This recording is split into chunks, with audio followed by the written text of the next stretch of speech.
Good evening, everyone. Time is 7:04 p.m. Call to order this City Council regular meeting. Now that a quorum is present, everyone please stand for the invocation and pledge of allegiance.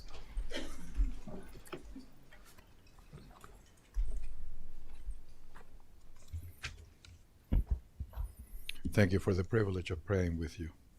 Let us pray.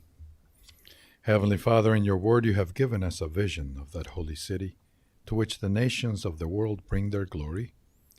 Behold and visit, we pray, the cities of the earth, especially the city of Manor and the communities around it.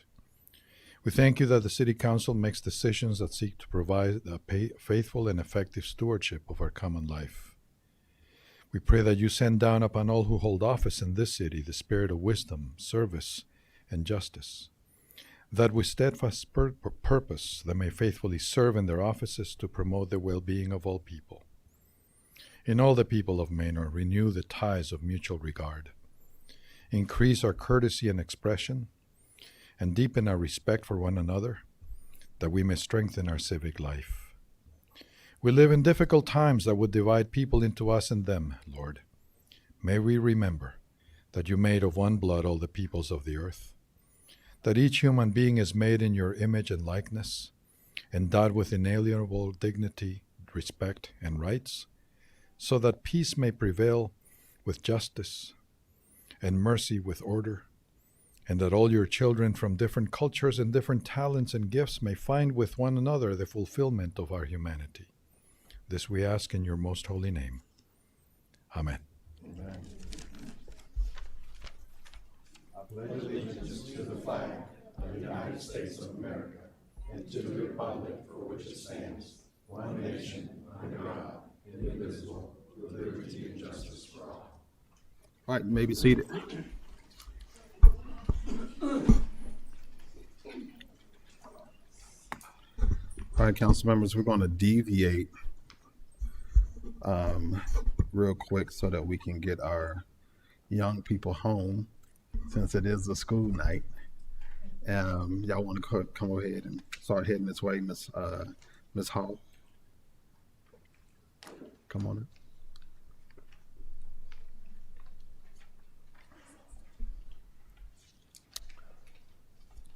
You want the kids to come up? Or who else is here from the school? Yeah, come on, everybody, come on up.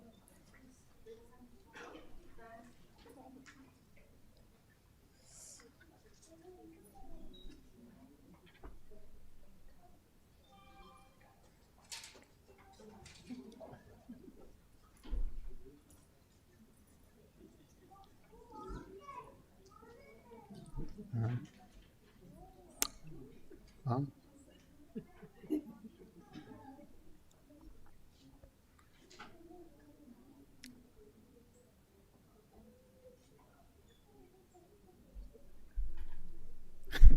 Hi, I'm Miss Hall. I'm the art teacher at Lagos Elementary. These are some of my students, and their artwork in honor of Black History Month was on display right at the front when you walked in. All right, thank you.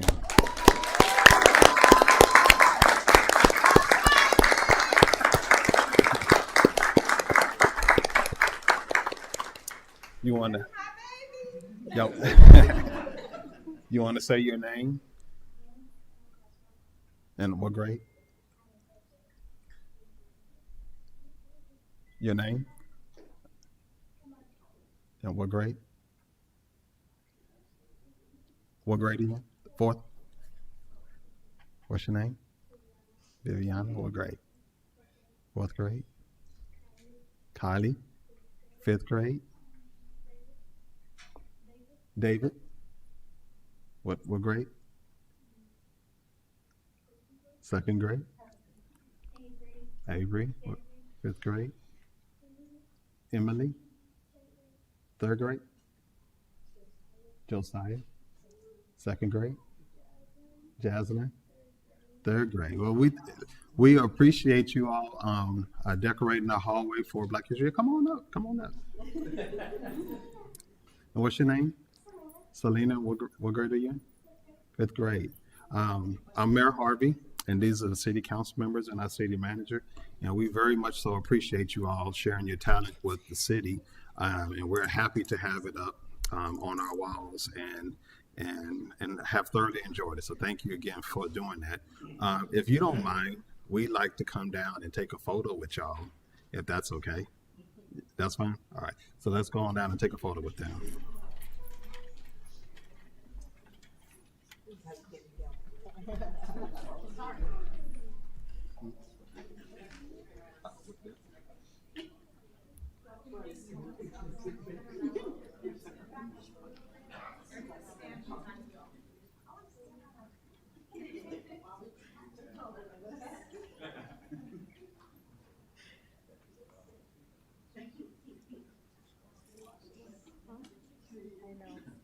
We're gonna have to squeeze in.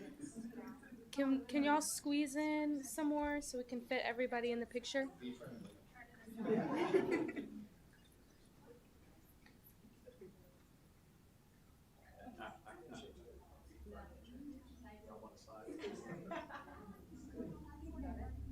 Yeah. Okay, ready? 1, 2, cheese. 3. Beautiful. Good job.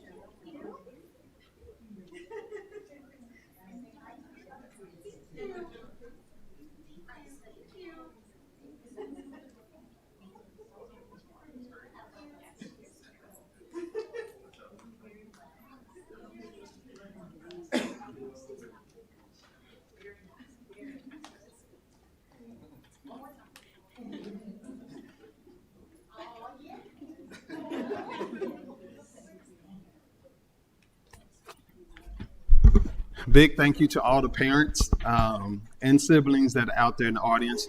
Thank you all for coming and supporting your children and allowing them to be here tonight on the school night.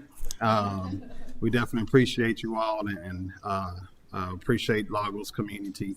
So thank you all for being here, and y'all have a good night.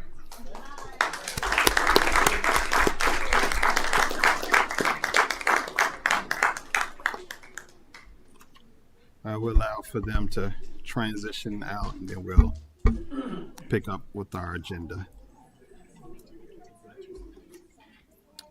Yeah, please feel free to take pictures out there if you would like. We'll just close the door so y'all can do what you got to do.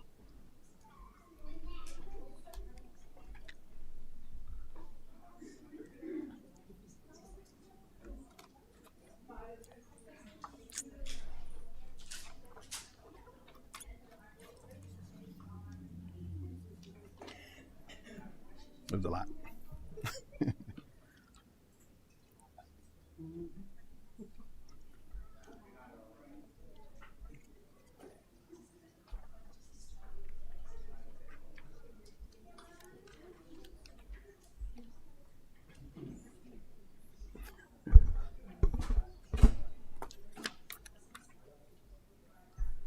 All right.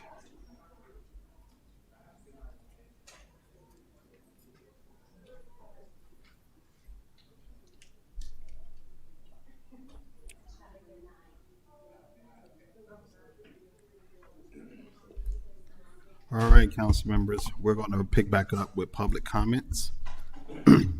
Public comments are non-agenda related items on the white card.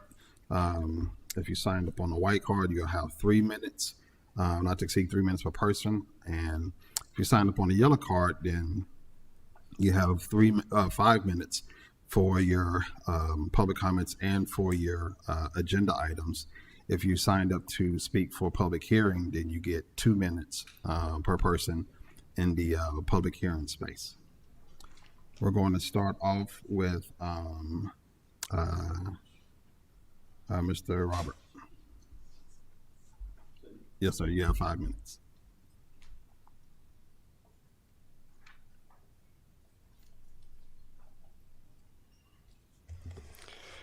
Thank you, Mr. Mayor. My name's Robert Battle. I had a full tuition paid art scholarship to Rice University. So if these people keep up their good work, they can do that too. Of course, I ask this, if you like art so much, how come you wouldn't allow the Harriet Tubman mural here in town? I had the money ready, and I had the permission of the artist. So basically, what's happening in reality is we are celebrating Erase Our Black History Month. You guys are erasing our black history. There's an event coming up. Why don't we try to do something meaningful? Why don't we have a debate, Mr. Mayor? Me, you, and Jeffrey Trevelyan. Let's have a debate about some issues and talk about something other than just, do you want pickle relish with your hot dog or mustard? That's the way you guys do things. I want to do something that's actionable. We had a murder in our neighborhood, and you guys are doing a complete cover-up of it because you want us to be positive. It was a black man that got murdered, Donald McVeigh. You haven't even said his name. The police have not even posted a reward. They have done nothing. I think they know who killed him. This is not a complicated issue. You spent $5,000 on an open bar at your mayor's ball last year so you guys could booze it up. You spent $5,000 getting a plaque at the memorial thing that's bigger than all the branches of the military put together just so you could have your names on a bronze plaque, $5,000. I'd like you to put in $5,000 for the Donald McVeigh Reward Fund. And we'd also put in some money for advertising in this piece of rag paper you call the Manure Journal. They never print anything. Speaking of black history, Donald McVeigh's great-great-grandfather started the Martin McVeigh Cemetery just to the left of the cemetery. Half an acre bought for a cemetery lot. There's black graves there, and you're putting townhomes on there. 95 townhomes on top of black graves, and you call yourself a black person? That makes me sick.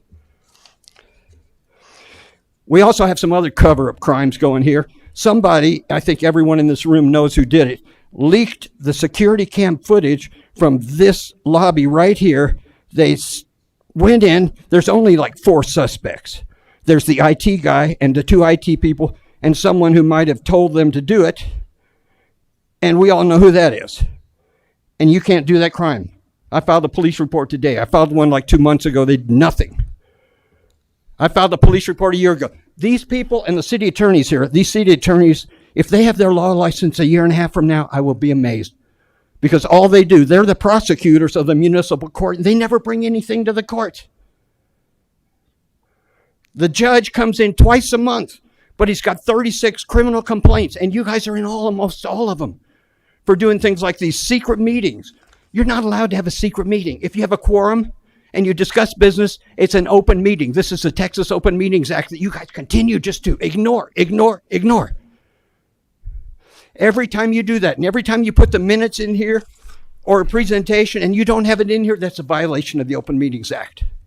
In fact, last time you did a presentation, you're supposed to do 10 minutes max for a presentation. You went on for like almost an hour with that bunch of baloney.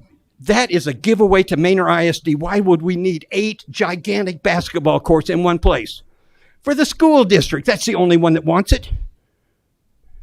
Do you think each little neighborhood pickup game is going to go over there and have a tournament? Now, I would like to say that the cornhole things over at Timmerman Park look pretty dang nice. But why isn't there a sign showing the instructions? You know, a little thing, a sign display thing? Why can't they come to City Hall and check out the bean bags and go play? Why don't the bocce courts? You still haven't repaired the bocce courts. You know, this, I almost cussed. I'm sorry. I was almost going to cuss. The stuff might start hitting the fan. I have a federal racketeering lawsuit because as far as I'm concerned, this is a racketeering city. RICO. We got the cops in bed with the city manager, in bed with the city attorneys, in bed with the council, in bed with the Chamber of Commerce, and in bed with the Manure Journal. That's racketeering. When you cover up crimes, they're cover-ups, it's really embarrassing. So what do you think about having that debate, sir? Would you like to do that? You said you welcome our questions. You have 5 minutes, 5 seconds. I have 5 seconds? Once upon a time, you climbed onto one of my posts that had 800 people. You said, I welcome your questions. We'd welcome some answers. That's your time. All right, Ms. Faye Carter.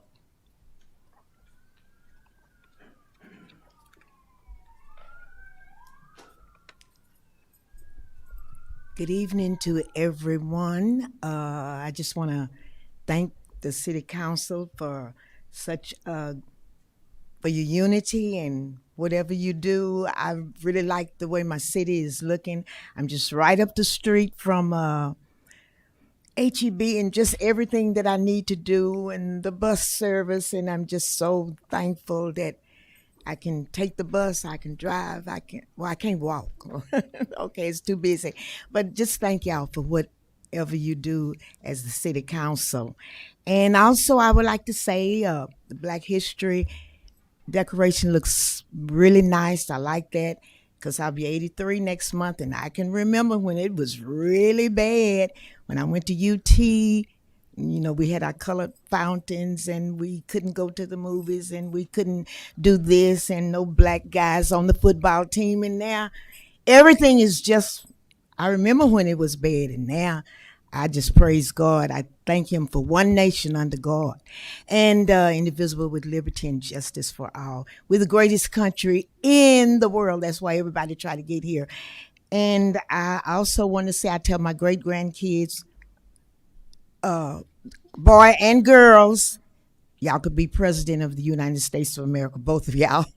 We're in a great country. I love my country. And thank y'all for what you do for Manor. I'm so proud of Manor. I'm proud of my country. And I live in Greenbury subdivision, and I'm trying to figure out, y'all please help me and don't forget about it. Why is 85 or 95% of the properties in Greenbury have foundation problems? I lived in Austin, Texas for 35 years, Mount Hills, and you know how Austin is. Never had a foundation problem. What is the problem with Manor? That's my only issue, the foundation. Why is Greenbury subdivision 85 or 90% of the homeowners, the foundation is bad? So please help me. Thank y'all for whatever you do. God bless America and hook 'em horns. Thank you.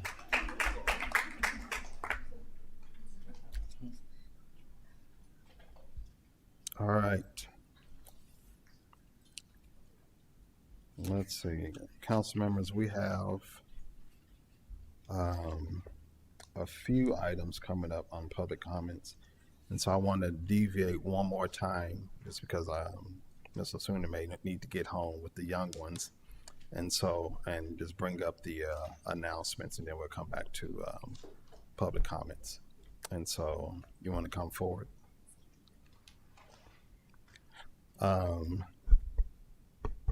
This is Ms. Selena Osuna, and she is the City of Manor's first intern. And we're excited, and that should get an applause. Let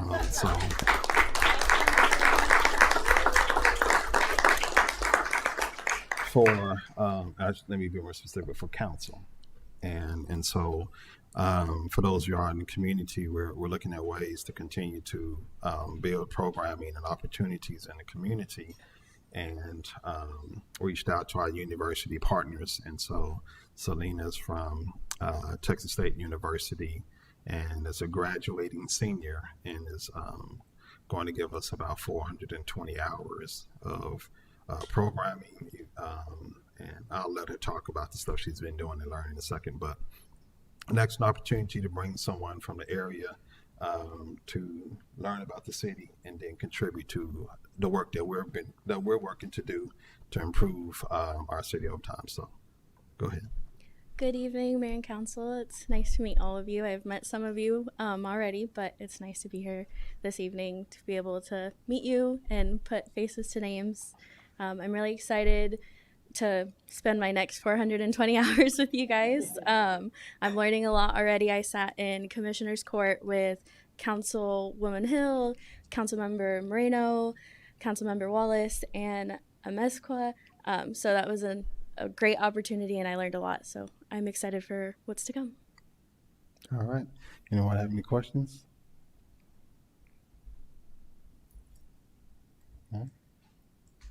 What have you found interesting so far? There's a lot, but I would have to say how much people don't see behind the scenes of how hard it is to actually get things done, and all the foundations that have to be taken care of before we can fix the problem. So, like the root cause of things. I didn't hear it, so I just wanted to put it out there. What your major was that you were graduating in? I am a social work major, so I do a little bit of everything, but mainly people and engaging with community and policy, so a lot of different things. Awesome. Shout out to the social workers. Other questions? Again, I know I sent you the stuff in your email, Ashley. We're going to do a blurb about it and just kind of go from there. But we talked about having her come and do the introductions, and then when on our last council meeting before she graduates, we'll have her come back, and I guess that'll probably be the first week of May, and just kind of share about the work she's done and present that to us. And so we're definitely excited about it. We've already have new applications coming from 2 other universities in different fields beyond social work. And so it's taken off, and I think it's going to it'll build that relationship with the university, but also help tackle some of the things we want to do in the community. So thank you again for being the first. Thank you. And thank you for being here, and thank you to your kids. Thank you. Yeah, for letting us have your mom. All right. So you can hang out, or you can, whenever you're ready. All right. All right, council members. We have several guests here to talk to us in public comments on, and I'll start with, I guess, in order that they're here in front of me. So we'll start with Mr. Beal. Oh, yeah.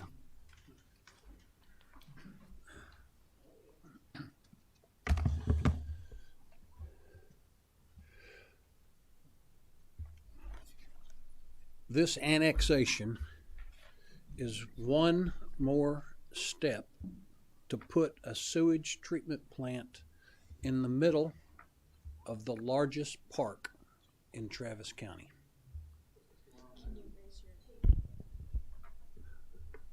Other sites exist. We are very excited to be able to bring you a gift, a precious gift. Over 2,300 acres, almost 3,000 very soon, of open space along the Wilbarger Creek. What we mostly see now are warehouses, stores, houses and apartments and parking lots. What we're not seeing are parks and community spaces where citizens can relax, refresh, and associate. This gift comes at no cost to the city of Manor or its residents. It will take many years to reach its potential. I will not live to see that, but most of you will. Citizens and neighbors will come together on boards and commissions and working groups to decide how it will be developed and used. Manor, now awash in sales tax revenue, needs to move wisely and carefully into the future. 50 years from now, will you be proud of sending your sewage to a site in the middle of a park. Other sites exist. Please work together with Travis County on this. Please put aside your differences. To not do so will be a failure of the successful, gifted, and talented leadership Manor has demonstrated at all levels for these past several challenging years. Take advantage of this wonderful opportunity. Preserve this beautiful gift.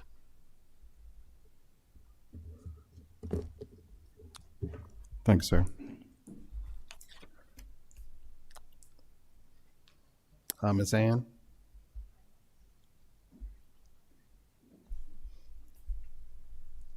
How are you guys?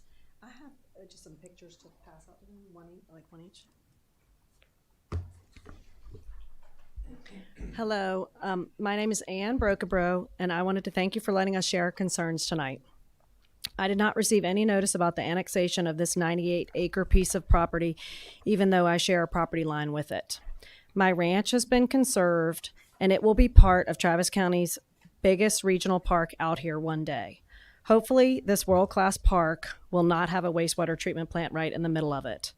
I oppose the annexation of this property for a wastewater treatment plant and hope the city of Manor will sell it to Travis County to be part of the largest park in the entire county, over 3,000 acres. I saw a story on the news today about how the San Marcos City Council voted no on a proposed data center in favor of what the citizens in that community wanted. The City Council did what was in the best interest of the citizens who voted for them over the interests of big business. San Antonio did a similar thing, voting against the creation of a mud and rampant development in favor of their citizens. It gave me hope that maybe Manor will do the same thing and vote no on this. As a longtime member of the Park Springs Neighborhood Association, I know that everyone out there wants a large regional park to protect what little is left of our rural lands and our heritage. There are other places you could put this wastewater treatment plant, but there is no other land left for a park like this.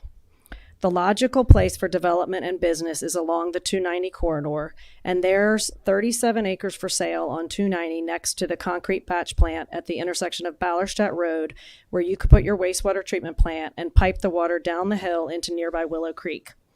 Or you could build a state-of-the-art wastewater treatment plant closer to the developments it's servicing that would treat and reuse the wastewater.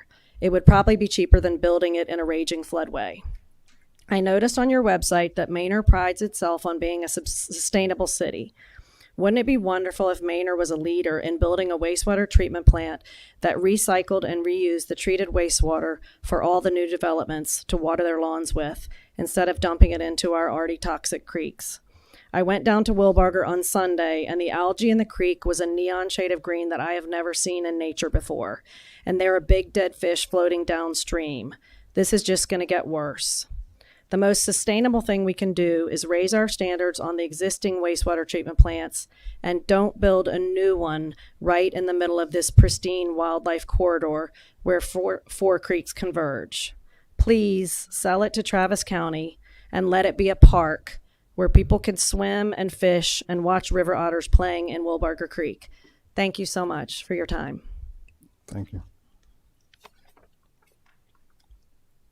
Mr. West? Thank you. Appreciate the opportunity to comment on this annexation of the 98 acres. I've spoken here before. Some of you may know that wastewater treatment was what I worked in immediately after college. May have been wastewater to you, but it was my bread and butter for a few years. A little joke on the inside there, but anyway. Anyway, you guys have the option. You have the duty now to develop legacy projects. As mentioned earlier, Travis County's largest green space park is on development there. This will allow people to bike and hike for miles, all the way from Austin, actually. It will allow wildlife to thrive in conditions, environments that were native before we were here. So your challenge now is to determine the highest and best use of your resources, and of course the financial burden consistent with achieving the required function of wastewater treatment. I would submit that the proposed site is not the best and the highest use of our resources, both financially and environmentally. I want to address some technical issues of importance. Cost issues which bound around this proposed wastewater treatment facility. Do you understand this is in a floodplain? The plant will need to be raised. I did a preliminary calculations of volume of fill required to raise a 3-acre plot just 3 feet. My rough estimate says that this will require about 900 to 1,000 dump trailers loaded to 67,000 gross pounds apiece to be accessed down what is currently Hibbs Lane. The secondary roads in that area are not in good condition. They, even just today in the current use, they require they require maintenance that's not being held up. And this does not include also perhaps your cost, the expansion of Hibbs Lane in order to access that area. Hibbs Lane is currently a 1.5 lane rural road with dogs and kids that play around. It dead ends at the top of the hill. In order to build an access road for these thousands of trucks and concrete trucks and equipment, further followed by the maintenance trucks, the sludge trucks, the septic pump tank trucks that will be down there on a daily basis. This road will be about $8 to $10 million per mile, and I would estimate it's about a 2-mile stretch. It'll require tremendous foundation work and stabilization. I think the plant itself will require deep piling. This is all just a cost, and I'm not really sure would be borne if we had an alternative location, which we do. The alternative site I've looked at and visited is the Cottonwood Creek plant. It's currently located on those, I think it's about 200 acres of Manor-owned land. That's the existing small plant. Sorry, And- that's the 3 minutes. Well, it's right there. Yeah. Thank you. Thank you. Ms. Fowler.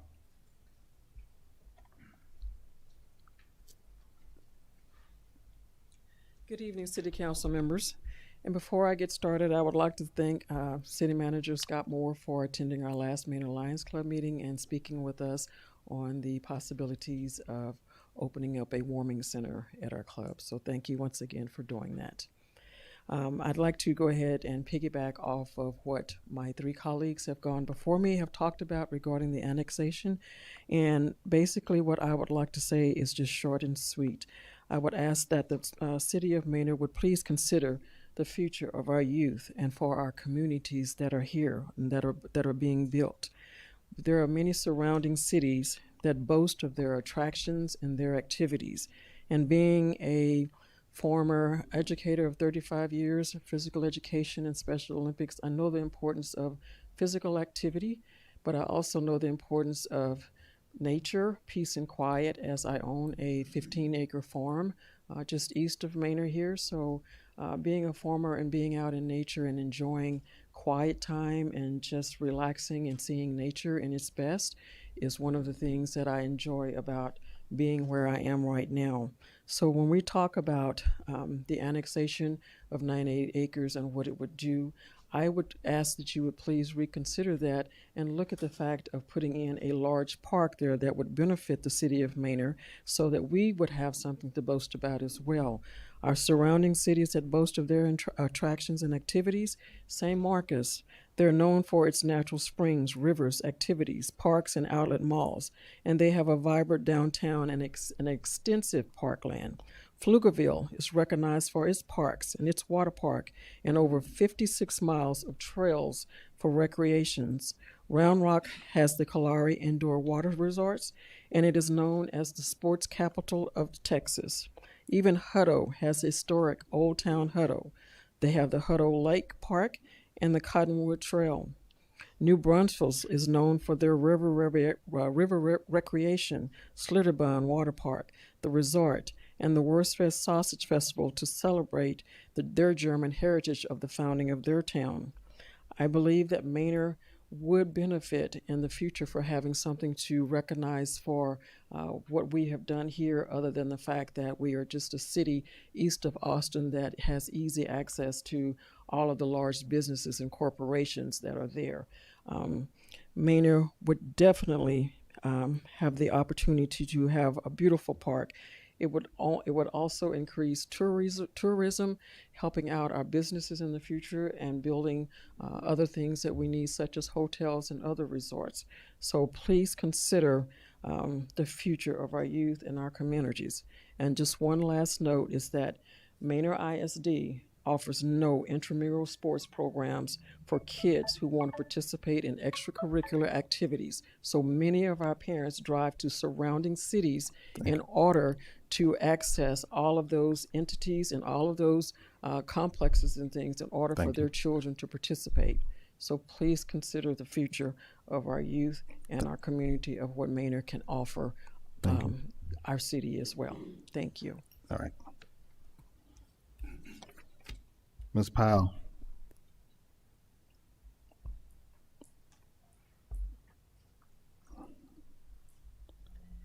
Good evening. My name is Lisa Powell, and I'm a landowner inside of Travis County. The western boundary of my property is Dry Creek, upriver from this proposed parkland, and substantially higher. A third of my property is not in the floodplain. 2/3 is. I've seen it in the 31 years that I've owned this property. I've seen that property flood 3/4 of the property underwater 12 times since 1995 when I bought the property. Imagine this room full of water.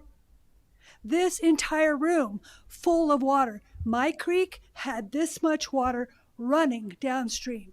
My property is above where that wastewater plant is proposed to be built.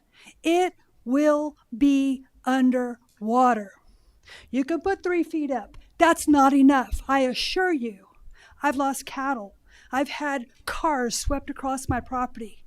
Remember the 4th of July and the children we lost.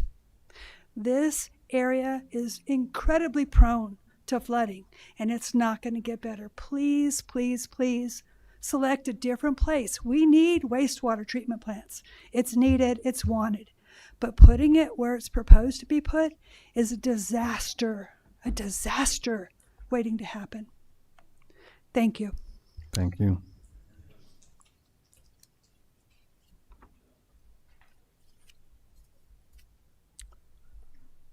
Ms. Sarah Cobley. Good evening. Thank you for giving me the chance to speak about the annexation. I am speaking tonight as an educator. I'm a researcher at the University of Kansas. I work remotely. I'm a seasonal resident here. In my work there, I focus on science and mathematics, teaching and learning for students at all levels. Among other things, I also serve as a subject matter expert on science content for projects at our center at the university that supports over 23 states. We support science and environmental education for students just like the ones that were here tonight. Congrats to them, their teachers, your school district, and all of you for honoring them in the way that you did. As a seasonal resident, I come here for the parks mainly, biking, hiking, swimming. I'm really amazed at the beauty that I see here and the many opportunities to see these ecologically balanced spaces and sensitive environments and how they've been used in educational contexts. I'm also a former instructional systems specialist. I worked for the Department of Defense schools for several years. I've traveled to both Europe and Asia to see how they have used spaces like this for educational purposes. I've also visited and walked this property, or at least the border of the property and some of the other properties around it. It is stunning beyond words. I honestly was brought to tears at how beautiful it was. I think it would be really an irreversible decision to build or to annex this land to allow a wastewater treatment plant to be built there, especially when there are other options on the table. Before you vote on this critical issue, I encourage each of you to go out and walk the property if you haven't already done so, and see if it evokes similar emotions on your part, and if you can envision a space like this as a critical teaching and learning space for these students that were here today, and to see the value of it as this ecologically balanced and sensitive area. Thanks again for the chance to speak, and I encourage you to vote no on the annexation of the land. Thank you. Danny Alba. Good evening. My name is Danny Alba. I'm an original Austinite. I've been living here in Manor for more than 20 years. And we're actually adjacent to where this 98 acres that y'all gonna build this plant. What I can tell you about this plant is I've worked at a water and wastewater facility for the city of Austin. I retired with them. So if any of y'all don't know about wastewater plants, y'all need to go to one and do a tour of it and see and understanding how dangerous these plants are also. The chemicals that are involved, I'm not saying that they're not doing things good environmentally, but I'd hate to see something like this on these effluents of these plants going into our little creeks that we got. Because eventually, Manor's gonna get larger than what it is right now. And I don't know how many gallons we're doing right now with this little small plant that we have here in Manor. But this city is gonna get bigger, and you don't want that to go into this small little plant that we have now. But my concern is I would like for y'all to make sure when y'all make a decision that maybe some of y'all guys are not going to be here any longer. There's going to be other council members here. It's going to affect them. Maybe they're not going to agree with what y'all do. But make sure if you make this decision that it's the right one. My opinion is that y'all should choose a different area because it's also going to affect me. It's right next door to me. I'm one of the last people to live right down at that easement on that no outlet area. We're right down at the bottom. But like some of these people here that have already spoke and said that it floods, it really does. I got video of it. I've already videotaped everything, how bad it gets down there. If you want to see it, I'll show it to y'all guys. But I really want y'all to think about this decision. I know maybe somebody presented to y'all that they want to build a plant, but really I'd rather see all of y'all guys go to a wastewater plant and go to Austin. Go to South Austin Regional. That's where I went. It's one of the largest plants in Austin, wastewater plants. You have Walnut. But I've also, like I said, I've dealt with water. We were talking about chlorine. You're talking about other chemicals, caustics, acids, muriatic acid, sulfuric acid. But like I said, is make sure that you make the decision that we can still make Manor one of the best cities in Texas. I think it's important, guys. That's all I have to say. Thank you. Thank you. Michelle Enriquez. Good evening. Excuse me. Good evening. My name is Michelle Enriquez, and I also, with my husband, live down close to this property where you all are planning to annex as well as try to build a water treatment plant. As he indicated, it does flood, as well as Ms. Powell indicated as well, it does flood in that area. But the one thing that I do want to point out is the stench. I do not want to live with that stench. And second of all, I don't want my grandchildren and my future grandchildren to also live with that stench. I would highly recommend that relocating the property would be relocating the wastewater treatment plant to another location would be ideal. As Mr. West pointed out, there's one already down the road on Highway 290. The other part that I also wanted to point out, besides this wastewater treatment plant, is our police officers' police station. It's appalling that they are in a mobile home. I think it should be actually placed in a very nice building. If that has already been discussed, that's wonderful, but I do think that they need to be represented in a very well limelight. And secondly, quite frankly, they should just be placed in a better area and a better location as well. I thank you for your time. Thank you.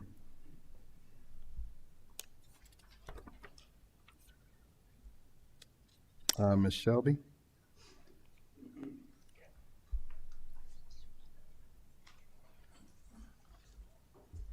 Good evening. My name is Shelby, and I'm the programs manager at Wilbarger Creek Conservation Alliance. I'd like to share with you a letter all the neighbors submitted to the Travis County Commissioners back in September. Dear Commissioners, we, the undersigned members of the Park Springs Neighborhood Association, the Lyttig Community, Wilbarger Creek Conservation Alliance, and the neighbors on Hibbs Lane, Jones, Hogeye, and Bidding School Road are very concerned about the threat to public health and safety if the city of Manor is allowed to construct its East Travis Regional Plant in the 100-year floodplain where 4 major creeks converge. In light of recent flood events in Travis County that caused a tragic loss of life and destruction of infrastructure and cost the county millions of dollars in recovery and rebuilding, it is irresponsible for the city of Manor to continue with their plans to construct their regional wastewater treatment plant in this dangerous floodway. The proposed site is at the bottom of Hibbs Lane, and it has flooded repeatedly and violently at least 7 times in the past decade. And when it floods, it is inundated with 20 to 30 feet of raging water that destroys everything in its path. Hibbs Lane used to go through this area and connect to Lyttig Road, but the flooding was so severe that it washed out the bridge and the county abandoned the road decades ago. The flooding on the site will become even more frequent and extreme in the coming years as growth and development explodes in northeastern Travis County, because the 4 creeks that converge just upstream of the site carry the lion's share of wastewater and stormwater from Pflugerville, Manor, and New Sweden. The force of these floodwaters on a plant constructed here will have catastrophic consequences. Repeated flooding will damage the infrastructure, cause extensive operational failures, and endanger the lives of workers at the plant and those trying to reach it in an emergency. During these frequent flood events, all the surrounding roads are closed due to the creeks and bridges flooding. There have been countless rescues and tragic loss of life on these roads. The only way to access the plant is via Hibbs Lane, a quiet residential street that is barely wide enough for 2 cars to pass. It was not built to handle heavy truck traffic that will be carrying dangerous chemicals and toxic waste. Most of the surrounding roads do not even allow commercial trucks and are in major disrepair from repeated violations. This plant does not belong in a dangerous floodplain at the end of a quiet residential street, and Travis County should not authorize it. Damage to the plant is predictable, and the potential for loss of life and catastrophic spills of E. coli, toxic chemicals, and untreated wastewater is inevitable. It would be an environmental and public health and safety disaster. Please do everything in your power to prevent the city of Manor from building this plant in the floodplain and help them find a better location for their East Travis Regional Plant. Thank you.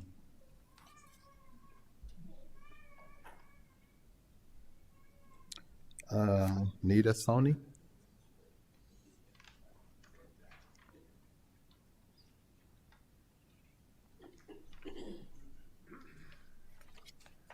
Hi, good evening, and sorry about the little one. I'm glad to have the opportunity today. So, lower it. Sure. I'm not a big fan of public speaking. So we're gonna have a world-class regional park with the land that is already in the area. It's gonna be a destination for the people all over the state. Why would we shoot ourselves in the foot and put a wastewater treatment plant right in the middle of it? The highest and best use of Manor's 98-acre property is a park for the people of Manor and Travis County. All of the surrounding land, almost 3,000 acres, has already been conserved or acquired by Travis County for the park. It will be the biggest green belt and park in Travis County. One day we'll be able to get on a trail in downtown Austin and hike or bike all the way out to Bastrop. That sounds fantastic to me. Travis County's already invested decades of work and tens of millions of dollars into this park. Putting a plant in the middle of this park is creating an eyesore and a nuisance. Who wants to stand up on a ridge that overlooks a wastewater treatment park plant that destroys a beautiful valley? the business and developments that this wastewater treatment plant is servicing are nowhere near the proposed site. The water will have to be piped through the parkland and federally conserved land, and that's just not right. There are better places to put this treatment plant that are not in a floodplain where four creeks converge into a floodway, and there's no other place for a park of this size. Building a new wastewater treatment plant in the floodplain doesn't make sense, especially in light of what happened in Kerrville and along Sandy Creek in Travis County last summer. Not only is it altering the natural order of things, disrupting a fragile ecosystem and the floodway, it's going to be a very expensive build to make something that can truly withstand this flooding. The city is courting disaster in to invest millions of dollars in what could be washed away if not done correctly. You will also be putting public health and safety at risk, the lives of the people who are working there. We want to have this world-class park and need to preserve the land that we have left. Why would you put a treatment plant right in the middle of a great park area? This could be the crown jewel of Manor, so please consider selling and or finding another location for this plant. Thank you. Thank you. Andrew Lee.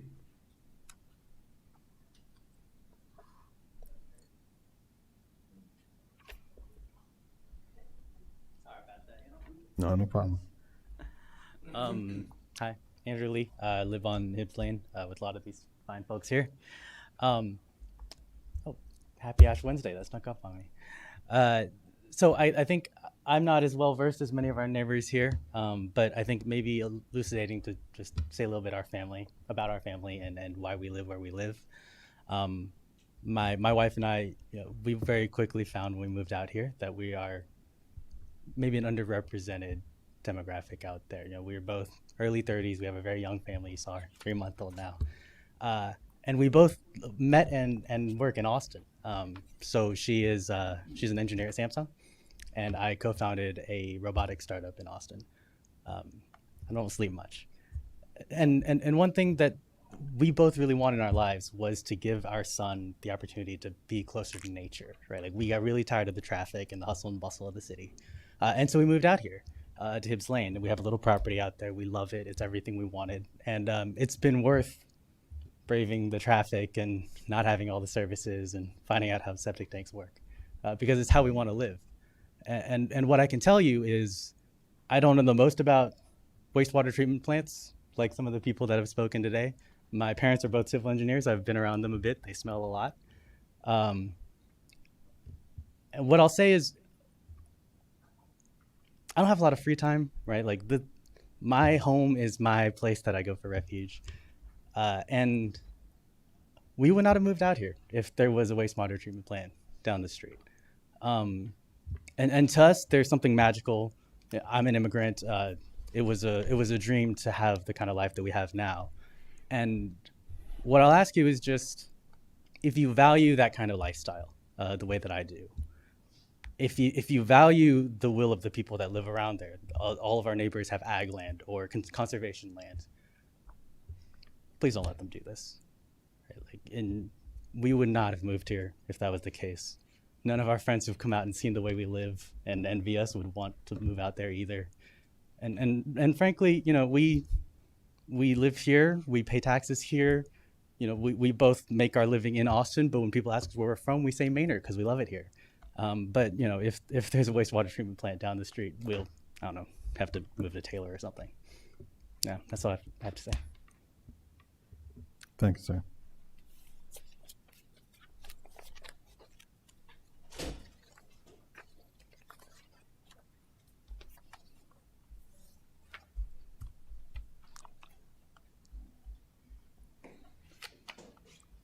All right, council members, that concludes our public comments section for today.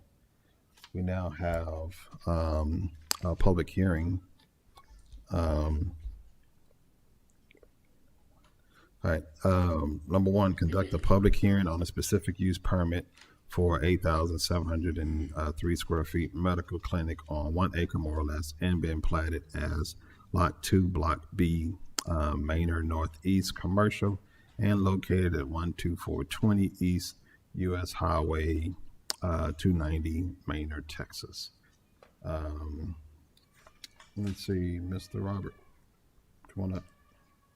Yeah, 2 minutes.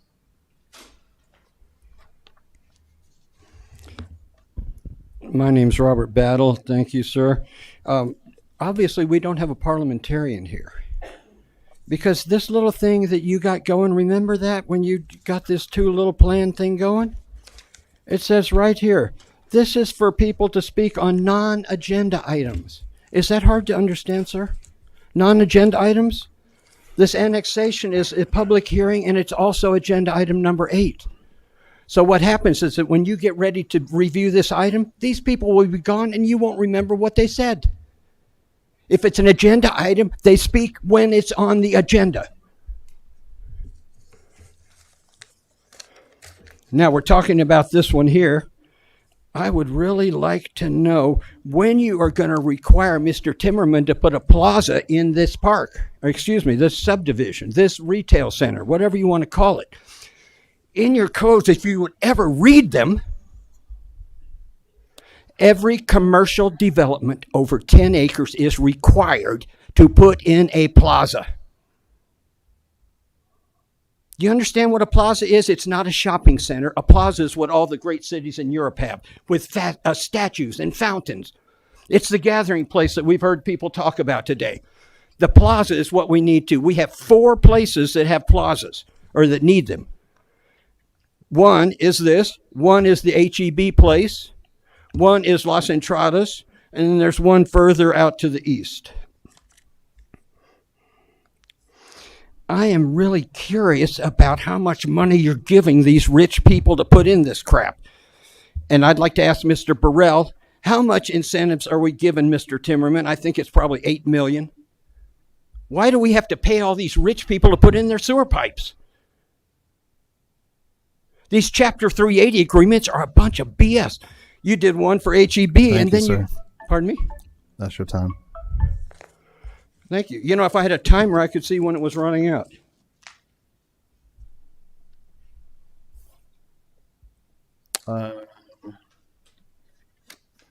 Ms. Taylor Steed. Ms. Good evening, council members. Thank you for your time tonight. My name is Taylor Steed, and I'm the applicant for the special use permit on behalf of Ally Medical. We are applying for the permit to allow Ally Medical to provide medical services to the residents of Manor. Ally Medical is a best-in-class medical provider, providing emergency services with short wait times and a focus on patient experience. The facility is partially owned by the doctors working here, and they plan to plant roots in Manor. They want the best service for their families and their neighbors. For example, Ally Medical has blanket warmers and provides cold and warm beverages for their patients and their families. While they have similar services to St. David's focuses on higher acuity, typically sending patients to their main hospital in Austin. TMX is a micro hospital focusing on major surgeries and longer medical detoxification, typically resulting in extended hospital stays. Ally Medical is designed as an outpatient emergency center where patients are treated and discharged within a short time frame, thus not directly overlapping with hospital-based inpatient care. As Manor continues to grow, the need for access to quality health care will increase as well. The site is located within Manor Commons Phase 3, which is a 35-acre mixed-use development with 17 planned commercial lots, with approximately 138,000 square feet of commercial use.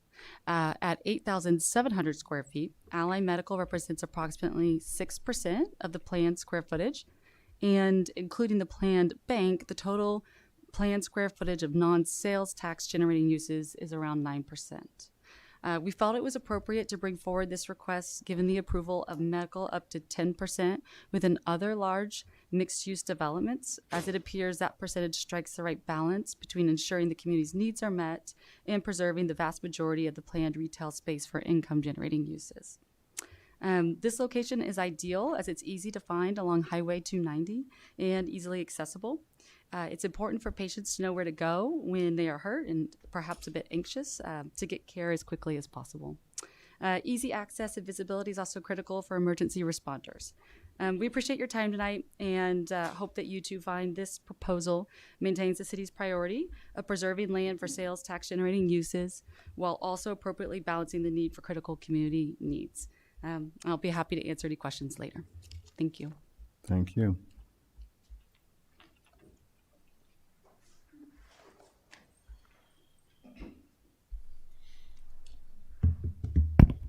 Mayor Council, my name is Michael Burrell, Development Services Director for the City of Manor. And as she so eloquently stated, the majority of the details that are also somewhat reflected in the backup summary form.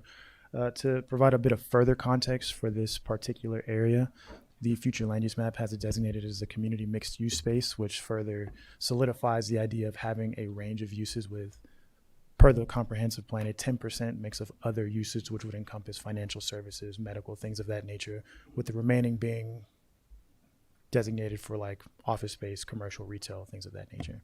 So I am available for any questions, or if you have any others for the applicant, we can bring them back up.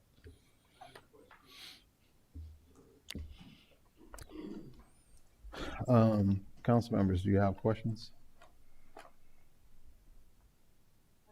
Yes. Besides what we heard tonight, have you received any comments from anyone else or from the people?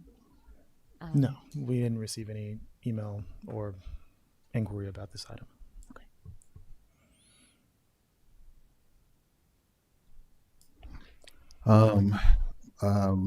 My question is, I know in economic development conversations, we're talking about specific spaces where we're trying to draw and attract medical. And I'm wondering, have you all been able to have that conversation in regards to that? Yes, sir. So we've met with the applicant before to talk about the item and the specific opportunities around the city that exist that may meet what they need, particularly the two specific use permits for medical office that exist further east along 290. And the information that they have and the conversations that they've had with Allied Medical specifically, they determined that this would be the best location for them. I imagine they could certainly speak more as to why that is, but we did have the conversation as to what other properties might fit their need and ours. Okay. Michael, will the entrance be facing 290? The entrance will not be off of 290. They'll have access on the east and western sides of the property. So there's the main drive coming off of 290, and there's another business to the east and west of them, in which they'll have two access points on the, I guess you could say, northeast, southeast, northwest, and southeast sides. So 4 access points, but it will not directly be off of 290. Thank you.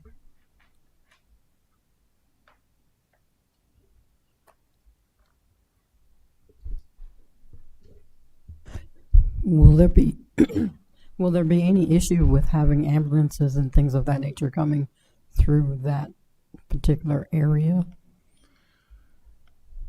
I would not likely be able to answer that, just because that would be something more along the lines of like a traffic impact analysis or things of that nature, and that just hasn't been done yet. I mean, once you actually get into the area, not basically 290 or 973, but once you get inside of the area, is there going to be an issue with ambulances needing to get where they need to get? I still wouldn't be able to answer. That's likely a site plan question, and the actual layout of the lot. They have general ideas, but it would not be finalized or approved until the requirements of Travis County ESD 12, for instance, are accommodated, which would likely require them to have adequate access for any emergency vehicles. All right, thank you.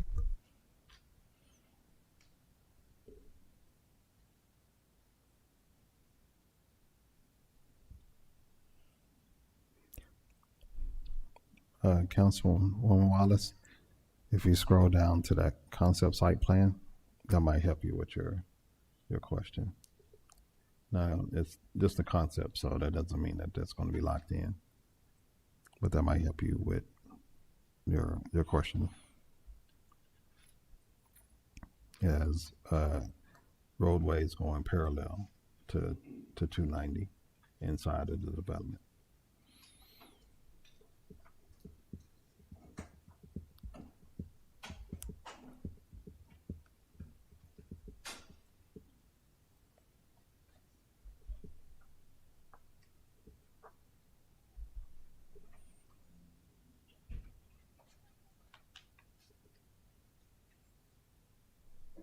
This would be a question for the representative, I guess. How many people do you anticipate in your research and doing all your pre-work? How many people are you expecting to see come through those doors? You know, that is a great question. I don't actually know I can answer on because I don't work for Ally Medical. So I would have to research that and give you better information. But they have done a market study that shows that there is the need in the community. They feel is not being met, and they really feel like what they provide is a slightly different service from some of the other providers that are here. But I apologize, I don't know the exact numbers. Thank you. They are aware that there is another micro hospital already being built. Yes, I think they do not offer inpatient, whereas that's what the micro hospital really focuses on.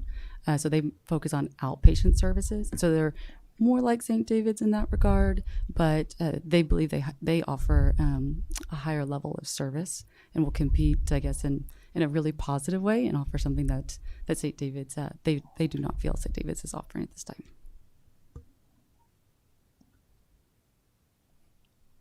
Other questions?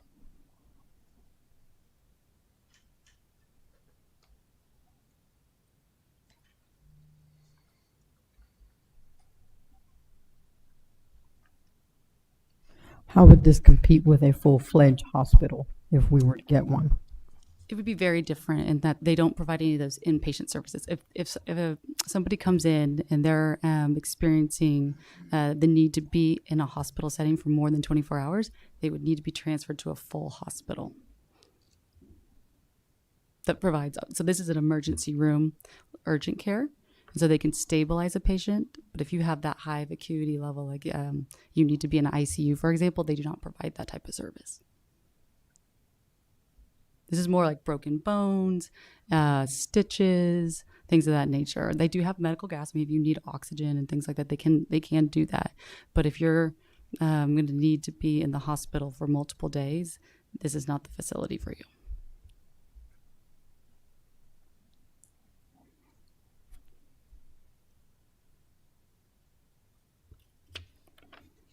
Other questions, council members?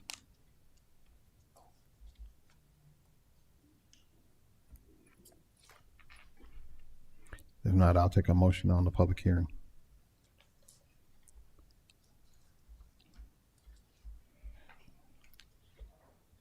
Mayor, Council, I'd like to make a motion that we close the public hearing on item number 1. A motion on the floor by Councilwoman Wallace. Is there a second? A second. Second by Councilwoman Mesco. Any questions to the motion? Being none, all in favor? Opposed? Motion passes. Moving on to number 2, conduct a public hearing on the annexation of 98.26 acres of land, more or less, being located in Travis County, Texas, and adjacent to the city limits. Mr. Robert.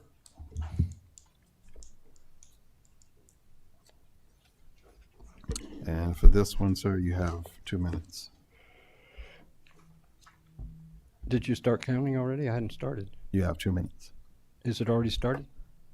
Now it is. I was telling you that you had 2 minutes for this one. I want to know when it starts. See, I'd like to have a computer or a little timer here. Okay. This is when these people should have talked.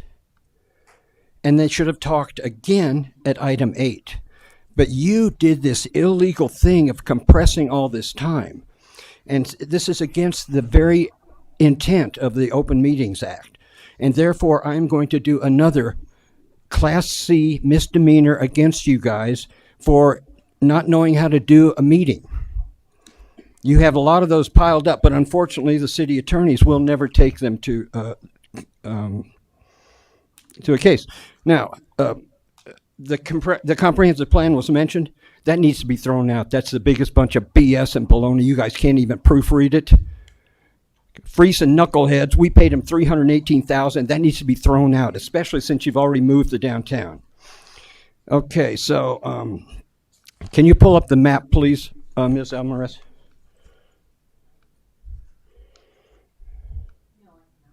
You can't pull it up? It's in the package.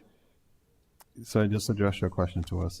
Well, I mean, the map was abysmal. I couldn't even tell where this property was. You have to zoom in all the way, and you can't even read it because it's so bitmappy. When the development people do a map, they need 3 maps. A big one, a medium, and a close-up. Because I couldn't tell where the hell this was. I thought it was north of 290. So when you guys do a map, how about 3, medium, wide, and close-up? How much time do I have, sir? 15 seconds. 15 seconds, okay. Well,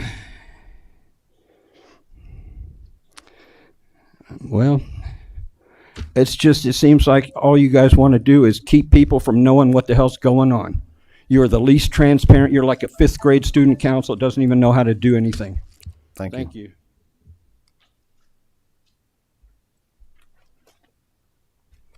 Mr. Beal.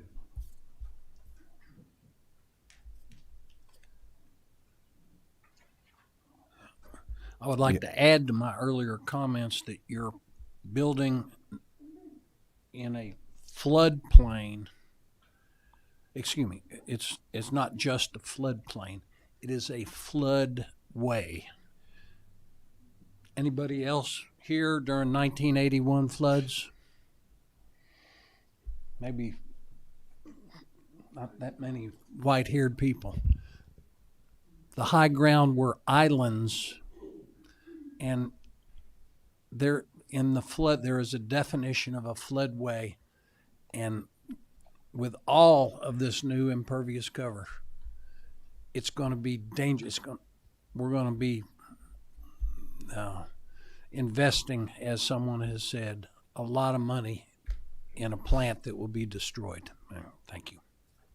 Thank you, sir.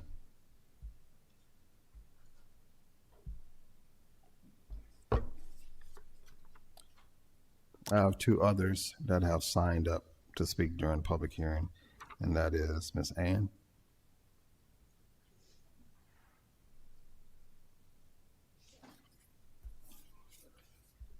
I don't really need to speak twice, but I just wanted to say thank you.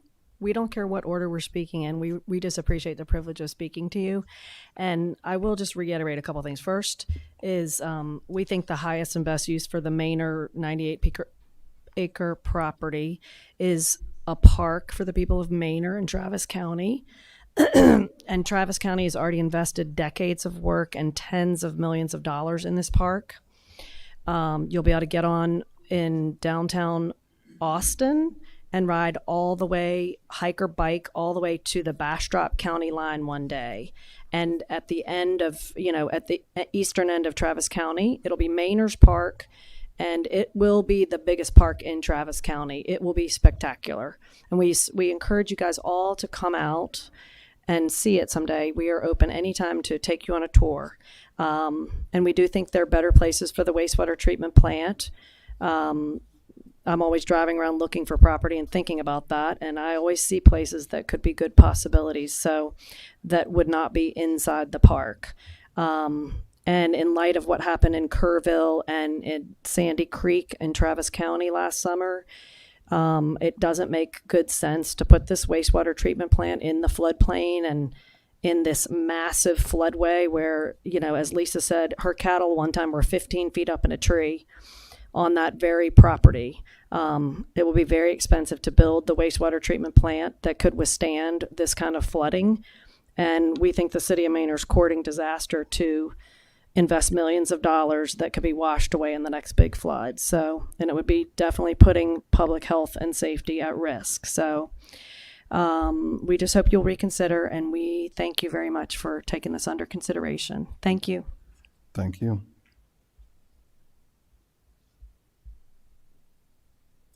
Mr. West? Well, I don't have a whole lot more to add than what has been pointed out, I think, repeatedly to everybody here. Appreciate you listening carefully. I do think the highest and best use of that land down there is in its current use and developing use as a park. I think Highway 290, there are several locations we all know of that would or not have no residences nearby that are accessible right off of Highway 290. Are located where the main sewage lines will be, and just makes a whole lot more sense. So, thank you very much. Thank you. Yes, sir.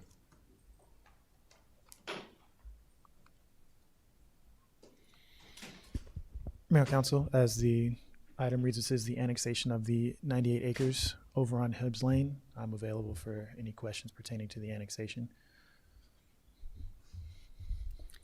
Council members, do you have any questions about the annexation?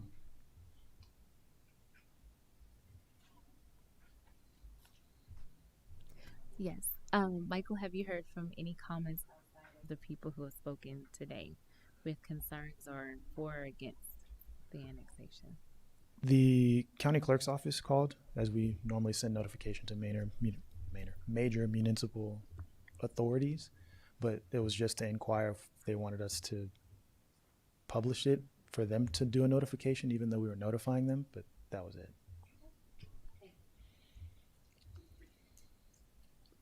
Okay. I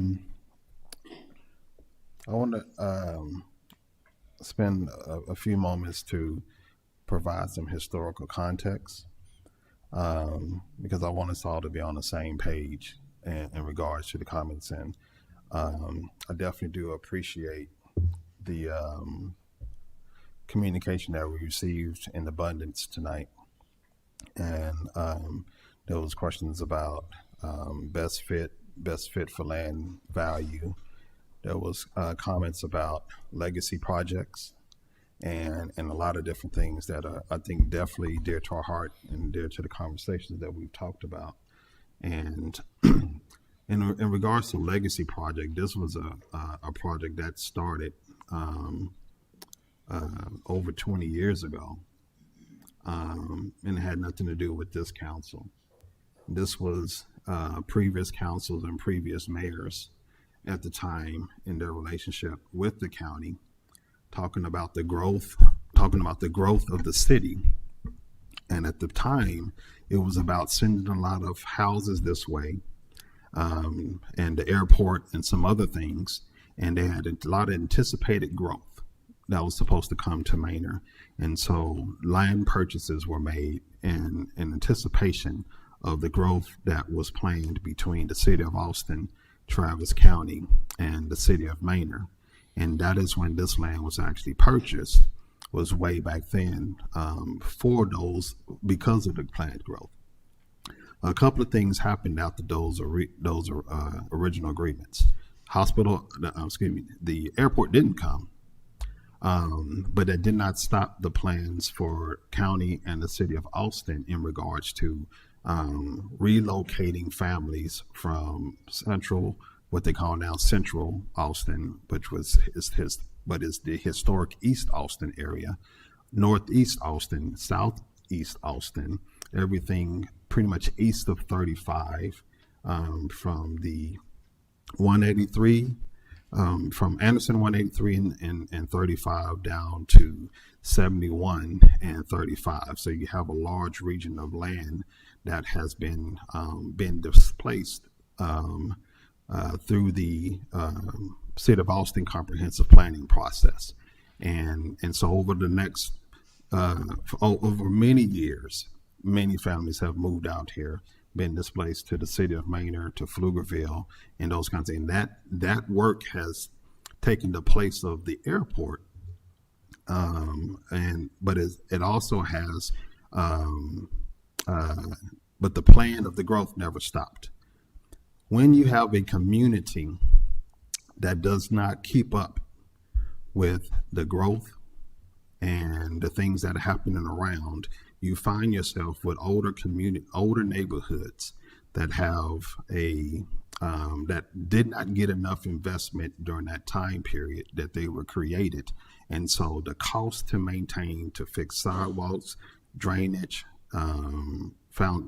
pipes underground, all those things become very expensive over time.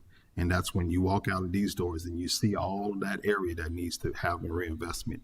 The only way to take care of all of those communities that were built on the old code, because our new code was adopted around 2019, 2020, the only way to have money to take care of those communities is to start investing in other areas to ensure that not only are they bringing in enough ad valorem to take care and sustain those neighborhoods, but that you have enough money to come in to also go into the general fund to cover the cost to restore the older communities. And so these are long-term, mostly complex problems that we have inherited when we got on council that need to be addressed. And so we also there's a lot of great cities that was mentioned. Each one of those cities has access to their sales taxes. Because they have access to their sales taxes, they have the opportunity to have an EDC. That EDC can utilize those sales taxes to create those public spaces and not have to worry about dipping into the general fund to restore other communities. They can use that sales tax funds to do those things. Our city in 1985 voted to give away our sales tax, and then later on made another vote to give sales taxes away in another space. So we have the majority of our city, as we grow, in a situation to where that money is not going to come into income for our city. And that creates a problem. It creates a very complex problem because we still have a duty to restore and rebuild and fix things that were done prior to the 2019 code piece. And we're talking about decades of issues underground that need to be addressed, and money has to be taken in some kind of way to do that. So now you have a forced situation of needing to address land that was purchased, also to address decades of waterworks, water and wastewater plans, and millions and millions and millions and hundreds of millions of dollars of underground plans and lift stations and situations that have already been put into place to go to the land that was purchased decades ago. And this is what is before us right now. It is not a situation of we're choosing just to do this out of the blue.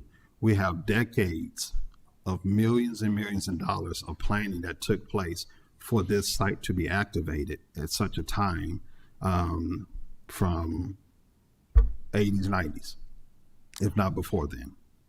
And this is what we're being asked to consider, is to say, throw out the last 30 to 40 years and go in a different direction. And trust me, the first question I asked these individuals was, is there a different way to do that? And what would that cost and that toll tag be for moving it, pushing everything up north, and changing all those kinds of things? We've had those conversations and those plans have been discussed. And we're still looking at there's a lot of other stuff that's going on. I just want to make sure that we're all on the same page about how we're here, and that this is not us coming up and saying, hey, let's just build something out there. The other thing I want to make sure that we're on the same page about is we wholeheartedly want to work with the state of Texas, the federal government, and our county. Can't build a sustainable future if those entities aren't working together. And we've had these conversations. I'll be remiss if I not call to attention that there have been 2 bonds in the last 2 decades. And in those bonds, none of that money came into the city of Manor city limits. When we hosted the bond committee here in the city of Manor, we talked about the things we needed in our city and how to use the $533 million in the bond to support city projects and city needs. At that point in time, if there was a plan for a park to be done in the area where our land was, that would have been a great time to talk about pivoting the project, because then there was $533 million that could have solved the issue if the county was at that point in time interested in doing something different. I want to also state, prior to that bond that passed, we sat down with state senators, state reps, and the county and showed them those plans. And all we got was support for where we were going and praise for the economic development and how we were working to have forethought and solve our issues. So, not to say that we're saying anything different or don't value the information that was coming here. I think it's very important for you all to know what has been transpiring from our end all the way up until now. We've had no opposition. We've had nobody speaking to us against it. We've had praise and support the entire time from our state entity and from our county entity. And somewhere there's a disconnect between excuse me, sir. What's that? You need to stop talking. Somewhere there's a disconnect between the conversations that have been having with all of us and what's transpiring. And I don't know where the disconnect is. All I know is the work that we've done in trying to do due diligence and ensure that the state and the county have been alongside us in all the work that we've been doing this entire way. And it started in 2022 when we sat down with them in their offices and showed them our plans and had those conversations at the Capitol, in people's offices, at the county building. And so I just want you to understand, we have continued to progress because we've had support until just recently when this information has come to us. And when you all first came to us and said that the county had been working with you all, that was news to us because the only conversation we had with the county at that point in time was a favorable conversation about moving forward with our project. And so I'm not saying that to say anything about a decision right now. I'm just saying that the land has been ours for decades.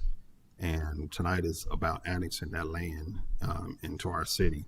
And I am even more so curious about how all of this got about to how conversations have been with the county and you all, and that was never discussed for you all. As well as I know some of you all had shared a long time ago that you bought your land knowing that it was city land and it was going to be water wastewater treatment. But I know others you may not have known that information.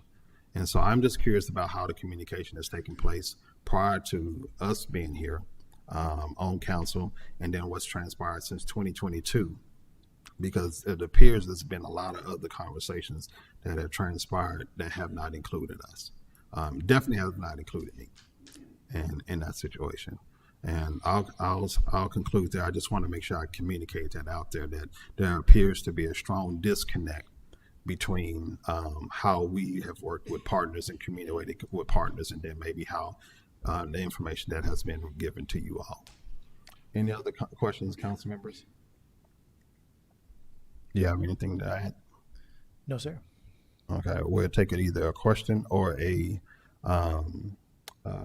motion to close the public hearing. Mayor and Council, I'd like to make a motion that we close the public hearing on item number 2. We have a motion on the floor by Councilwoman Wallace. Is there a second? I second. Second by Councilwoman Mesquer. Any questions to the motion? Being none, all in favor? Opposed? Motion passes. Moving on to number 3, public hearing. Conduct a public hearing on special use permit for up to 13,000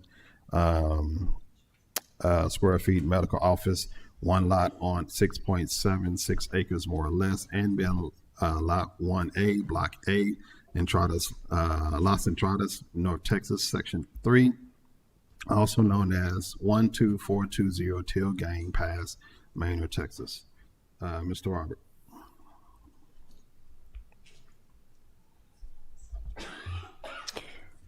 Thank you, Mr. Mayor.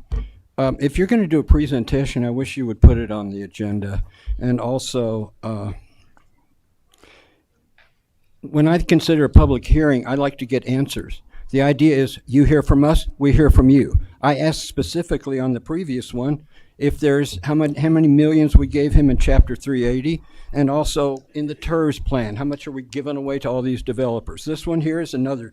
This is another giveaway from Scott Dunlap to Pete Dwyer, basically. Planning and zoning had some good input to get that moved back from the city, from 290, because that's really the prime retail draw. And they are limited to how much non-tax generating things are allowed there. So I'd really like to have the last questions answered too, but right now I'd like to know how much money, how many millions of dollars are in the pipeline getting ready to go to Pete Dwyer right now, and how much of the TERS. This is in a TERS district. You guys are the board of TERS too. And who do you report to? You report to yourselves. That's a joke. It's an illegal joke. That's what TERS 3 is too. You don't get to set up your own committee to do your own bidding. So I really would appreciate it if you guys would learn how to be a town. You were complaining that there's a disconnect. That's because you don't tell anyone what you're doing. And we don't have a newspaper. How would these people know the last 20 years of what's going on? They have to come to a meeting and that's how they find out the history of our town? You don't even have James Maynor on the website. Good God. So this is just another example of our city being destroyed because all you do is shovel money at developers and you never do anything for the parks. I mean, it really gets kind of 10 old. seconds. Thank you. I'll release my time back to the city council. Yes, sir.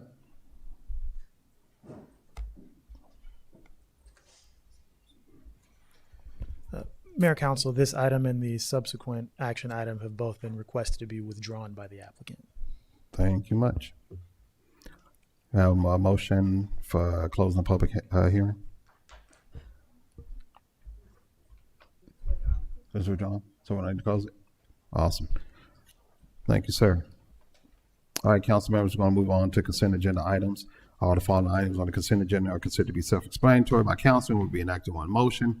There will be no separate discussion on items unless requested by the mayor or council member, in which the item will be removed and consent agenda considered separately. Any items to be removed, or we're good with the items?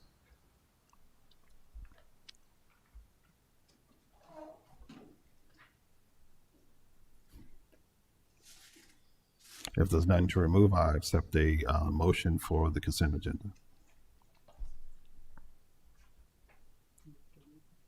Oh, my bad. Number 4, consideration, discussion, possible action on to approve the city council minutes. 5, consideration, discussion, possible action on accepting the January 2026 city council monthly reports. And number 6, consideration, discussion, possible action on accepting the January 2026 department reports. Now, entertain a motion. Mayor Council, I'd like to make a motion that we accept the consent agenda as read. We have a motion on the floor by Councilwoman Wallace. Is there a second? I second. Second by Councilwoman Mesquite. Any questions to the motion? ESD 12? I think, council members, there was a question or a request for ESD 12, and I was assuming I couldn't see the shirt from way back here. But before we close, I know that there were some questions in the past, and so you want to just come and say your name and go from there. Good evening. I am Battalion Chief Ashley Brackett on B shift with ESD 12. All right. Council members, I know that there was a question maybe last month, the last meeting, about a report. You want to go ahead? All right. Yes, that was me. Hi. Thank you for coming. One of the questions that I had was just kind of understanding on the report of the, oh, now I'm going to say it wrong, but when there's the permitting, I guess, to, if there were ones that were open and then they were closed, or kind of filtered over into the next month, and just if there were, I guess the concern was whether it was on the business side where they weren't meeting all of their permitting in order, that's why it remained open for 1 month, or if they were, or if it was just like so many that influx that month and so it had to. Okay. No, that is an excellent question, and it's more so on our prevention side, and I'm with operations. But with our prevention department, it could be exactly that. It could be that something wasn't fulfilled on the builder side, and they needed a couple more things in another meeting, so it might carry back into the following month. So some might end up being closed that month with specific meetings when they're going over plans reviews and things like that. But if they need a couple little extra things or another meeting to button up a couple things before it gets completely done, it could work and flow into the next month. Before you, I don't know if you have another question, I did want to highlight that in this report, there was an addition that was requested by council. Page 2 of 2, it states the review turnaround time, and it says it's about 7 days. And I know you're the operation, you're on the other side. Yeah. But if you could take a question back, one of the questions I would like to, if they could just provide some more detail on is, I'm assuming is the review turnaround time inclusive of delays, or that's just the and if it is, what again are the average issues that there's being seen that are creating those delays? Okay. When we've done some grand openings and just kind of talking about the process, there were a couple of comments in regards to what that last final fire permitting process took a little bit longer, and so we could just kind of figure out what it gathered that data again, because I think we had a meeting a couple of years back where we sat down and went through that. It's not in here, so if they could just kind of compile that and just kind of push that back, we don't have to come for a meeting. If they could just push it to Burrell or somebody or city manager, and it's like, Okay. hey, here were the last openings. Here were the openings in 2025. These had delays, and they had delays because of these reasons. So we can kind of identify a theme of and see if there's a way to have some preventative or proactive conversations with the developers and the construction teams, so they can maybe attack those things up front, if that's possible. Absolutely, yeah. Okay. I'm sorry, Councilman Mia. Did you have anything else? Okay. Was there also a question of what codes or ordinances they're using? Are they using the ones that we have established, or are they using different ones as far as doing the inspections? Okay, so which adopted codes we are Which ones are you using? developers? Yes. I think he's coming to answer. Pardon me, I can actually speak to that. We are in the same code cycle, and we're in the process of updating to the 2021 building codes, and we're currently using the electric code because that's state mandated. To which point we'll also be updating to the next code cycle, which is coming up very soon. But right now we're sitting on 2015, so we're a little behind. But long story short, yes, we use the same code cycles. Okay. Same as Travis County? Yes, Okay. sir. So all three are aligned. All right. Other questions, council members?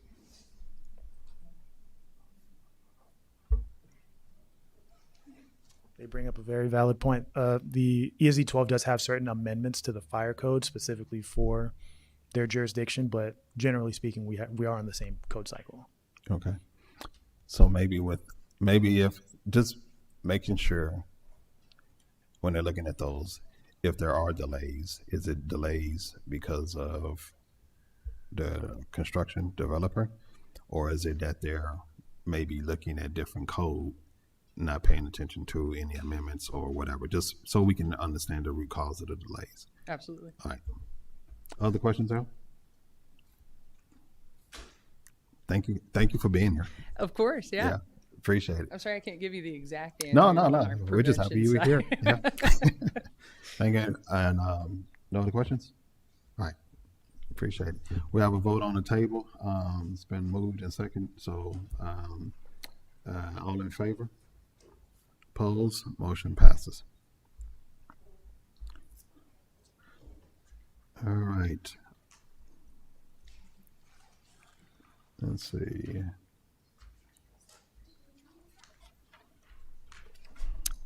Number 7, consideration, discussion, and possible action on a special use permit for 8,703 square feet medical clinic on 1 acre more or less and being planted at Lot 2, Block B. I'll wait for y'all I'm waiting for everybody to bounce out, just bouncing.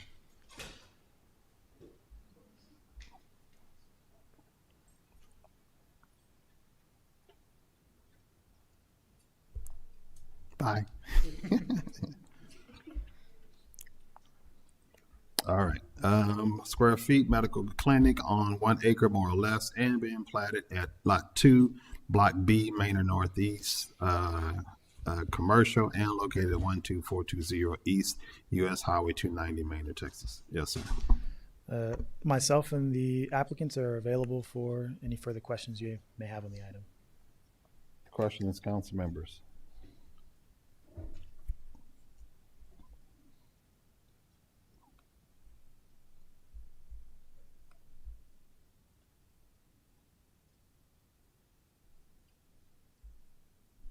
It was just a clarification question when it was the public hearing part, that the doctors that were looking to be in this space were already in Manor operating, or were they coming from a different location? No, so Ally has 9 facilities, and each one of their facilities, they are 50% owned by the doctors. And so if this were to get approved, then the doctors that would be operating or running this facility would be living here, and this would be their facility, their baby, so to speak. And they're really excited to have that opportunity if this gets approved. I'm sorry, while you're here, what's the next nearest Ally urgent care or emergency room here? Okay, good question. Do you happen to know? Is it Yeah, there's one in Bastrop. Okay. There's several in Austin. Central Austin on Burnett. I'm not sure if that Yeah. would be closer. Other areas are in the Austin. Please introduce yourself. Oh, I'm sorry. I'm Elise Lombardi. I'm with Forti, the applicant as well. They are in Buda, San Marcos, South Austin, but they're very excited to serve this market on the east side of 35.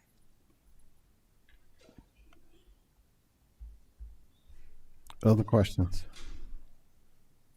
Are those locations in standalone buildings, or are they also in kind They're of all like standalone. they're all standalone? Yes. So this will be like the first one. This will be a standalone. It will be standalone too, just in this. Yes, it's just Okay. a purpose built for Ally. Okay. So it'll be their own function for just them. Okay.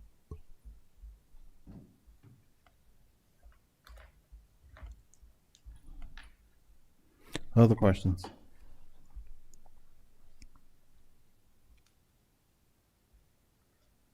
Is this the only medical building in that area do you think it's proposed for there? As far as where we're in the northeast corner of Manor Commons, correct. There is, of course, the medical offices in Manor Crossing. There's the dentist office on the southwest corner. And then I do not believe there's anything in the southeast corner. I know there's the Manor Animal Hospital, but different demographic.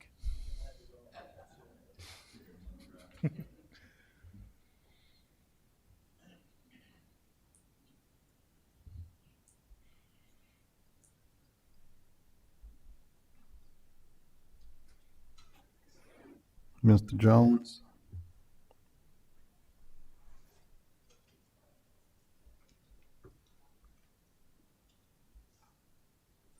Yes, sir. I know there were some preliminary ideas about that entire area when we first started, a couple of years back. Are we, and this right here is saying 50% retail, 40% office, 10% other, such as civic spaces. In the office, where is this lining in? Is this in the office, or is this the 10% other? It could be either one. Either one. Because it's medical office, but it could be either one. Yes, sir. Okay. And because it's mixed use and was approved as mixed use, it doesn't necessarily need to be sales tax generating, because we had that other and that office considered for both uses. What is the in the 380 portions? What is the, I think we have So they get, diving to the sales tax portion of the reimbursement piece. right, yeah, there's 50% sales tax and 50% property tax reimbursement. So, but there's a cap, and so until they get to the cap, they don't get the total reimbursement if they don't make the numbers. So it's up to them to get as much ad valorem and as much sales tax reimbursement as possible so that they get to their numbers, or else they don't get the reimbursement. How much of the original plan or concept plan has changed from our last conversations? Nothing, I don't think, has changed. They're still just trying to fill up spaces, and so they didn't have an original plan of what they were going to be able to fill up the space with. And this 33 acres includes the 14 acres that was next to Walmart also. So they didn't have really a clue. I understand that the 14 acres right now is going to be, if that deal goes through, and it's pretty close right now, that's going to be 100% retail. At the, which one? You talking about the Lowe's. over there by the Walmart? Gotcha. Yes, so that 14 acres is planned to be 100% retail. So Okay. that will help the numbers out, because both tracks were considered together. In the 380. Okay. And it's 33 on the north side of 290. Correct. All right. And So I think that will leave how much? I think this space was only like 6% of the total. Yes, I read that. I'm just more thinking about the whole thing, because I think, well, for me, the majority of we did come back on the crossing with waivers for medical and office space more than I particularly wanted to do, and then we have some other areas that I think are shifting out of the sales tax generation piece, Right. For that. And Manor Crossing was a little different deal in that there was more retail originally promoted in Manor Crossing than there was in this Manor Commons Phase 3. So it was already anticipated to have more office and more mixed use. Yeah. Any other conversation about what the mixed use is to help generate the office? No, but they left it open to be able to provide for some other medical office and some other professional office uses, which of course we need here in town as well. So they wanted to leave it open. I've talked to the developer in the last week actually, and they wanted to leave it open. They're down at ICSC. They have their representatives at ICSC down in San Antonio right now, and they're working on getting other leases filled up. And so they wanted to basically leave the door open for other opportunities as well. So I think they're doing a good job. They think they've got it about 50% leased right now. Okay. My last question in our conversations, you, myself, Mr. Moore, and economic folks have had in regards to what ideas and for further down to 90. Is this in way impactful on that or no? I don't think it'll impact it because this is not long-term treatment. It's just it's catch and release basically. It's quick impact, and it may open up opportunities for treatment elsewhere. It won't be daily. Won't be like going to your family doc or anything like that. So I don't think it'll have any impact at all. If any impact, it may open up opportunities for for longer term care treatment. Actually, they'll be able to refer patients to a longer term care. Okay.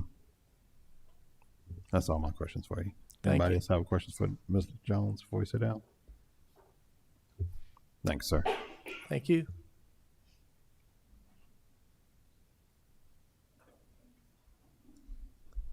I'm not sure if it was a question for both of you, Jones, but I guess there was an opportunity. Sorry.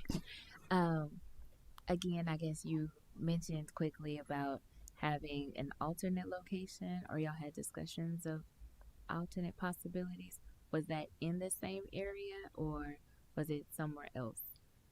And my only thought is,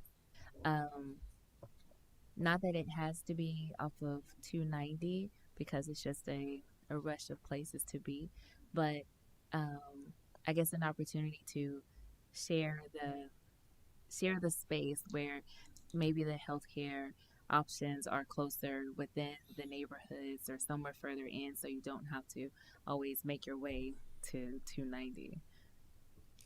I can speak to the other locations. The council recently approved 2 medical office SUPs further east along 290, particularly closer to the Manor Commercial Park area. There's one on the north and south side. One would be directly next to where the presidential storage is going. If you're familiar with the larger gas station that's there at Bodark and 290, right? Yeah.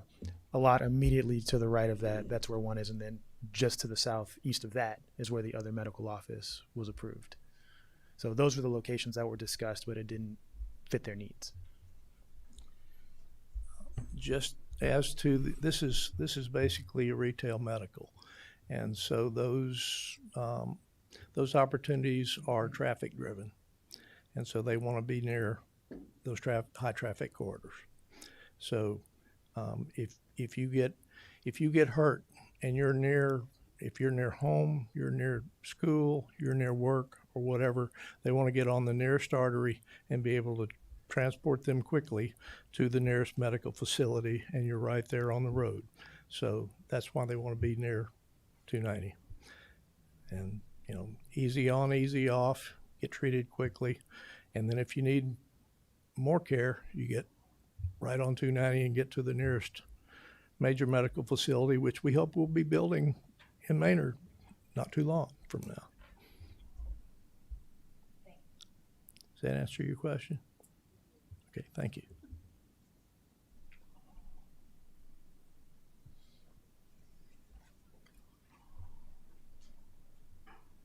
Other questions, comments?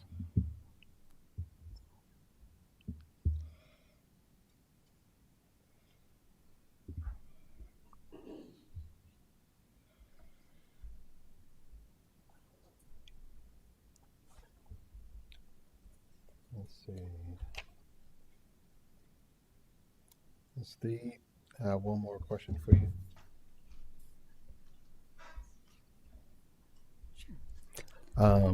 What was it about the site that didn't work in the locations that they gave?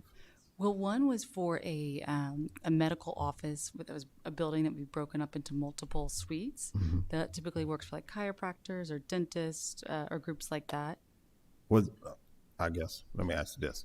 Was there not a space did we not offer a space for a standalone design? The owner of that land did not have a standalone design, correct? Okay. Yeah, that's correct. That's what I need to know. Yeah. Thank you. Oh.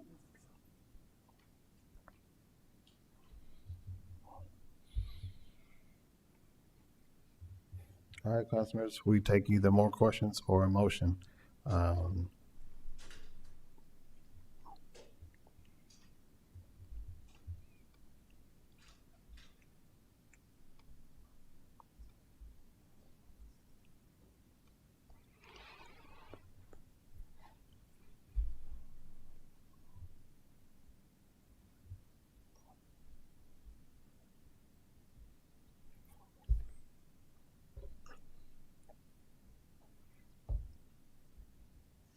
Questions or a motion?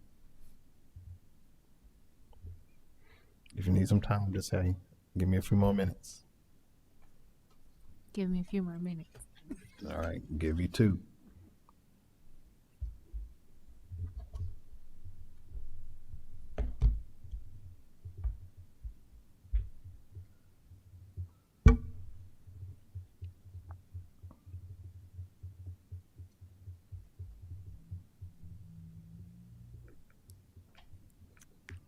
Mayor. Yes, or ma'am. City manager, I have a question. Go ahead. What is the timeline if the specific use is not granted today? I'm only asking if I have to explain. She's asking if Are you wanting to have more time to, and then come back and make a decision? Is that what you're asking? Yes. Okay. You are able to request postponement, or if you want to table it and come back after executive, want to look at our legal counsel and make sure that's okay. I don't think it's a legal question. I think she wants more time. I do. My thought was just understanding kind of what you guys were talking about, you and Jones, just with the understanding the percentage and the 380 percentage along with our comprehensive plan piece, because it is a lot of medical and on one street, the artery, and just kind of understanding how that all fits in the big picture without, I guess, kind of taking up more of council time to understand it. But I didn't want it to delay the timeline of whatever happens next after approval for the specific use. That's all. Mayor, council members, Veronica Rivera, Assistant City Attorney. Council member, what you can do is ask for postponement and just ask the developer that question on can we postpone 2 weeks, and how will that affect their timeline. And you can direct city legal and city staff to look at the DA. Right now, I had just pulled it up, and the 380 to answer your questions that you had, and we can certainly provide that in a short memo for all council members prior to the next meeting. Ms. Thiep? Well, obviously, we would love to get this approved tonight, but if you don't feel your questions are answered, we understand that you, I guess, would work with Mr. Jones and whoever else to answer those. We're not a party to the 380 agreement as the applicant, and that's the master developer of the parcel. And so I don't know that I can answer any of those questions for you, provide more information probably. But we understand if it doesn't get. Yeah, I think she just wants to know will y'all be okay. Yeah. If yes, I mean we can wait another 2 weeks if that's needed. Okay. Mm-hmm. Any other questions to our guests or to the city staff?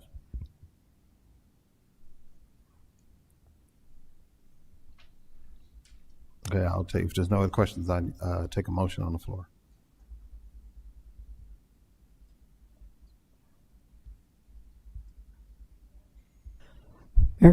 Mayor, Council, I'd like to make a motion that we postpone this item until our March 3rd, 2026 meeting. Is it the 3rd? It's not the 3rd. It is the 3rd. It was moved to the 3rd? Okay. All right. I didn't remember if that was the 3rd or the 4th. All right, so it is the 3rd. All right. We have a motion on the floor by Councilman Wallace. Is there a second? I second. Second by Councilman Moreno. Any questions to the motion?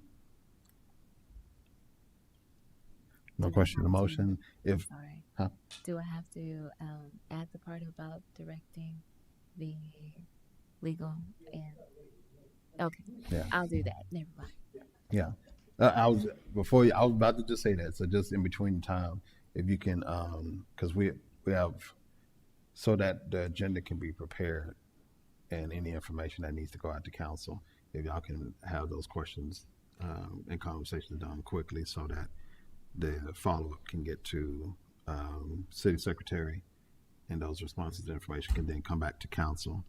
So we already know, whatever it is, we have that same information so that everyone's ready for the 3rd.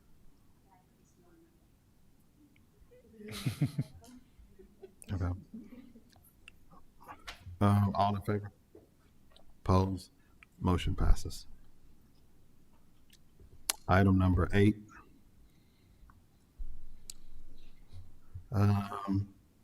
First reading, consideration, discussion, and possible action regarding an ordinance on the city of Manor, Texas, annexing 98.26 acres of land, more or less, being located in Travis County adjacent to the city limits into the corporate limits of the city, making finding of fact, providing a severability clause and effective date, and providing for open meetings and other related matters. I actually, counsel and legal would like to, I have some questions I would like to do with this. And so we can hold this one until, and then come back to it after executive session. Second? Okay. Yeah, I just need a motion to table that so we can go into there, have some questions, have a conversation. Mayor Council, I'd like to make a motion that we table item number 8 until after executive session. Second. We have a motion on the floor by Councilwoman Wallace and a second by Councilwoman Weir. Any questions to the motion? All in favor? Opposed? Motion passes.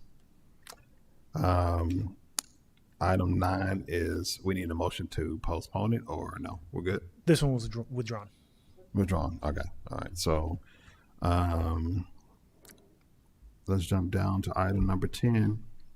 Consideration, discussion, and possible action on the City of Maynard, Texas deposit agreement for proposed water service for 13522 FM 1100 project.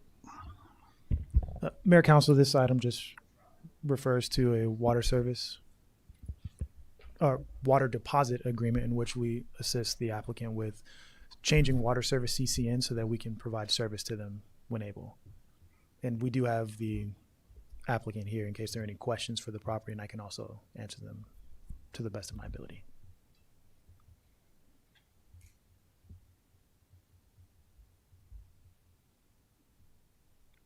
Questions, council members? So this is still part of Manville, right? Okay.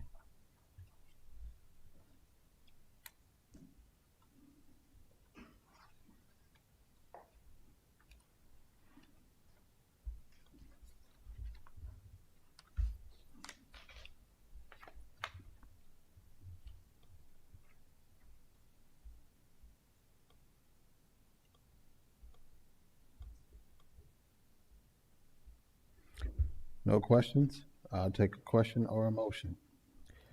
Mayor Council, I'd like to make a motion that we approve the City of Maynard, Texas deposit agreement for the proposed water service for the 13522 FM 1100 project and authorize the city manager to execute the agreement. We have a motion on the floor by Councilman Moreno. Is there a second? Second. Second by Councilwoman Weir. Any questions to the motion? Being none, all in favor? Opposed? Motion passes. All right, council members. This one, the next agenda item, 11, and actually 11, 12, and 13 and 14 are really items. Well, let me back up. Item 12, 11, 12, and 13 are items that I wanted us to be able to connect on at our council workshop, where we talk about all of our activities. I know there's been a disconnect in regards to what are we going the programs and activities that we're going on. So my request is for consideration is to wait for 11 until we have our goals and vision workshop for us to get together and plan to talk about all of our activities and do our budget workshop. And I've seen the proposal for 11. We've had conversations about 11. I think however, one of the things that we have not done for all of our city events is talked about the budget impact for all of our events. There is no such thing as an in-kind cost. And this is what I wanted to actually bring up at the workshop. It has nothing to do with 11. It has to do with just the actual cost of events, because all of our staff are paid time and a half. At a lot of those events, there was a point in time, I believe, that some folks were quote unquote volunteering. But I'm not sure that we actually have data that says that people are volunteering, but we're actually paying for people to be there to work. And so we need to actually quantify what that number is for all of our events, so we can be aware of what it's going to actually cost, what is already actually costing us for the current events, so then we can make actual projections and adjustments if we need to in the budget for anything else we want to add. That way we don't have, that way we're knowing we're doing something in the know.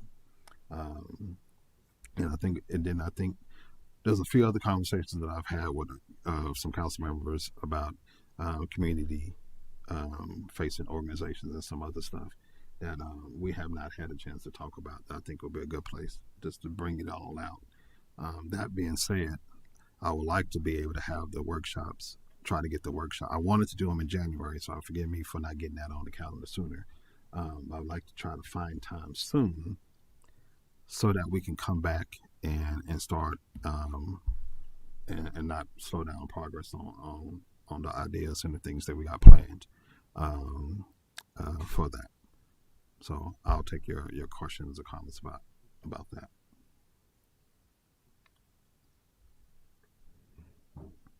A Saturday? Well, no, it's well, let me say that again.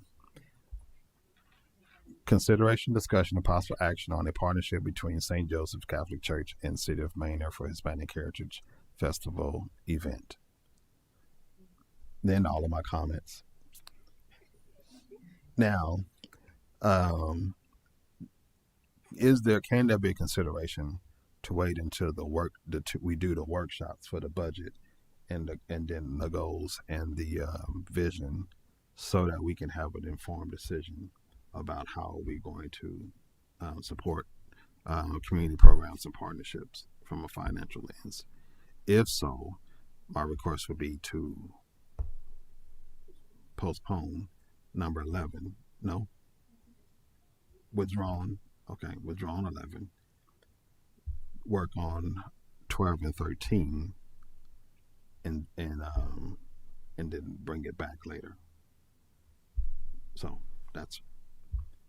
we can have a discussion on 11, comments on 11, or we can do that. And I want to say that I do want to honor y'all's work. For those that have been working on this, I see Mr. Pais in the back, and so I know that there's been conversations and work being done, and it's not to dishonor that work. It's more so to get some things I think might be antecedents to that done first, so we know exactly what we're going to do moving forward. Comments, questions? I think one of my comments would be, when is this event supposed to happen? Yeah, I think this is October.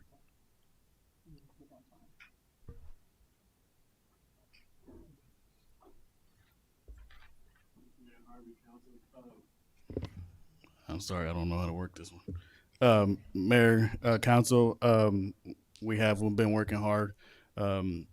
It was originally for October the 24th, but we talked, and it's the Halloween in the park that weekend, so we called our headliner, our stage, and see if we could get it moved. So it's actually October the 10th. That's when we moved it to. The churches are already in its works planning stuff. I mean, the big thing is just the partnership. I mean, we saw how great it was last year, and to be able to do that. So those are things, and I guess my question would be, how much longer do we got to wait? Because it takes a lot to plan this thing. I don't want to do it in 3 months like Father Henry gave me last time. So yeah. Good evening, Mayor and Council. I just wanted to let you guys know as well, our Hispanic Heritage is set for October 3rd. So if we are going to change that date, we would need to put that out sooner rather than later, if you guys would like to. Okay. Well, and just again, this is all separate from you all. Council made a request in the fall and in the top part of spring last year to actually have time to sit down. I'm saying council because there was a few members that had made a request for us to sit down and revisit all of our activities and events. This is prior to hiring you, and so I just want to make sure we're on the same page. It's not about the only reason why we're talking right now is because we needed to talk about our workshops, and this happened to be on there, and I don't want to get ahead and say something and then it be contrary to what council talks about in regards to our financial commitments and when we do our budget amendments. There's some budget stuff that we had talked about when we were doing the budget stuff at the top of the year, and we're past that conversation of bringing it back, those budget workshops. So we need to deal with that first. Then we need to do our goals and vision, and then make sure we're on the same page so everyone's 100% in support of what we're doing moving forward. Okay. And there's no intent to slow you down. Like I said, we had those conversations at the event, and so it's not intended to slow anything down. It's just more so to get things in order so that we can so everybody's on the same page about what we're going to do and how we're going to do it. Right. Okay. But it's up to them on their proposal for, if we're going to do it, not do it, not do it, but like wait, withdraw, have the workshop and do it. So it's on my council members to decide what we're going to do and we're going to do it. All right. All right. Balls back in y'all's court. Any more? Any questions before y'all have the workshop? We have been talking. Okay. Yeah, I think it's more so about first question is, do we want to withdraw or not? And council have to decide that. So, thank you, though.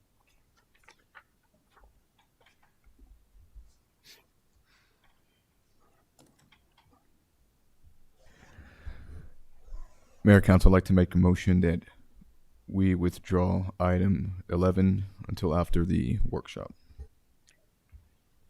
Motion on floor by Councilmember Reyno. Is there a second? I second. Second by Councilwoman Hill. Any questions to the motion? No questions. All in favor? Opposed? Motion passes 6-1. Next item, we'll just jump to 13. Consideration, discussion, possible action on scheduling the city council goals and vision workshop. All right. When can we get on the calendar so that we can do this and talk about this? A Saturday?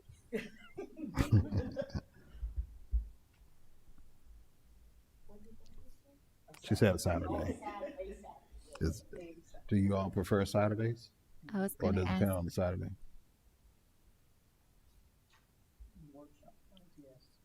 Saturday, best. I don't All want to mess up Belen's time and a half. Well, the first one we're working on is the city workshop. Yeah. So I'm not talking. Yeah, we skipped the budget. We jumped to 13.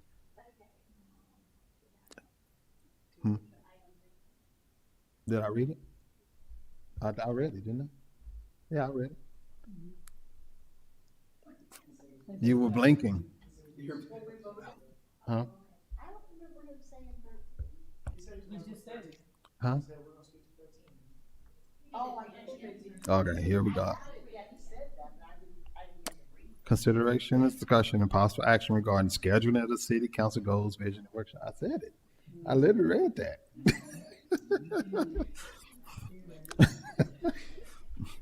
All right, because then I asked and she said Saturday, and then I said, and then we went from there. All right. So I'm hearing Saturdays we're on 13. I'm hearing Saturdays. All right. How soon can we get together?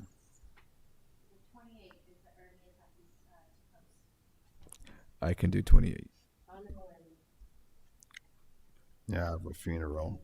We had a funeral and a chamber on that day.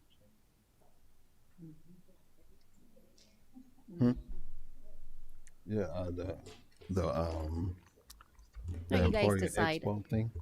The 7th, you guys are, council is in TML, Sugarland, just FYI. The 7th? I thought we're back. That's from the 4th through the 6th, but I'm just saying if you want to continue on the 7th.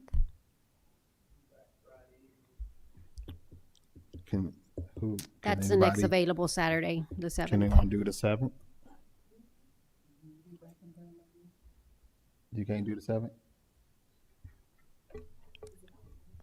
No. I will not be No. available. It'll but- be from No, it's not all day. In the morning or the afternoon? Can it be during the week? I'm not trying to go. I would love to do it before spring break. So Yeah. So we're going. So then, the week. So that. unless y'all want to do it during spring break. I don't take vacation, so.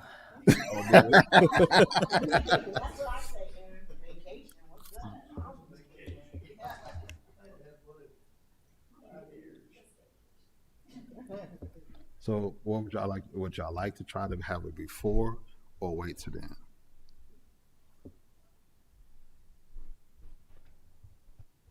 What about a Friday morning?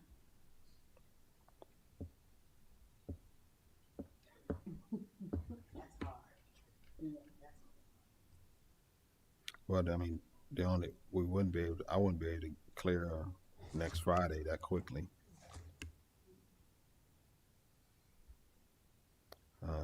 And then we'll be in Sugarland down there. The 6th. Can we have a workshop down there at TML? Ooh.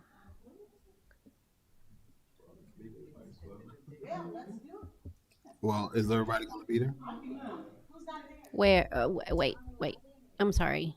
I would need to know a location, and I'm not gonna be. I'm not traveling. I'm not going to Sugarland, so I won't be there. But yeah, it's. Will Brittany be there? I would not. No, she's not. She's not? Mm-mm. Mr. Moore? I would need to know the location, time to post. I Okay. would love to be there. I mean, if you guys can do it here, I prefer Well, I for you think- guys to do it here, so I can be part of that.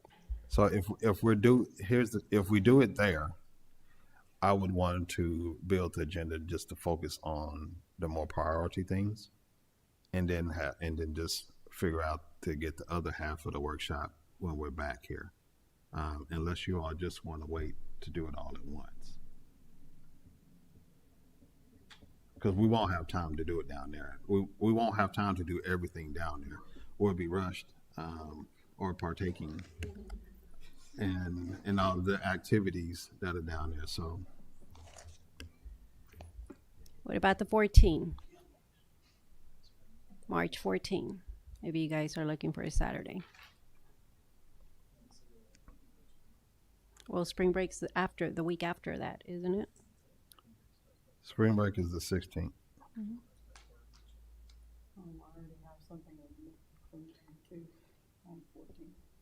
16th. Monday, spring break, y'all said. Spring break. I can do that. You say how to work?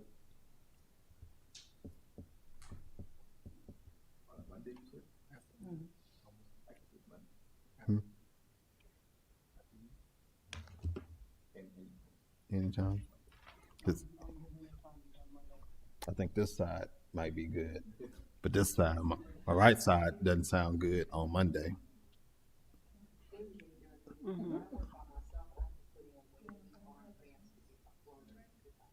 Is now a good time advance to put in a floater for March the 15th, 16th through the. I understand.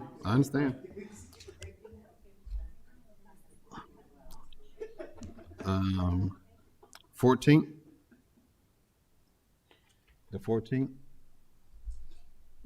That's a Saturday, March 14. I got something at 2, so if we can, well, at noon. So if we can have it after 2, that would be fine. Morning. Or morning. Huh? Morning. Morning? Saturday morning. Well, how many hours are we going to be here? It was never going to be more than 4. Okay, so we can have one right to be out by noon.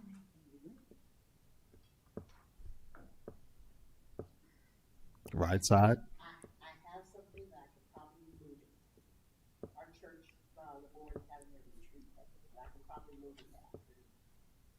Because it's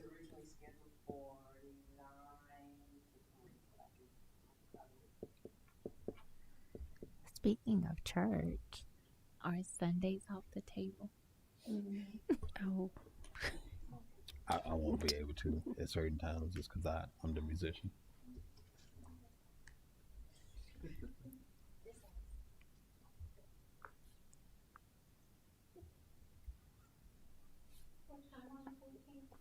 In the morning. 8 o'clock. 4:30 in the morning. 5 o'clock. How many hours are you thinking, Mayor?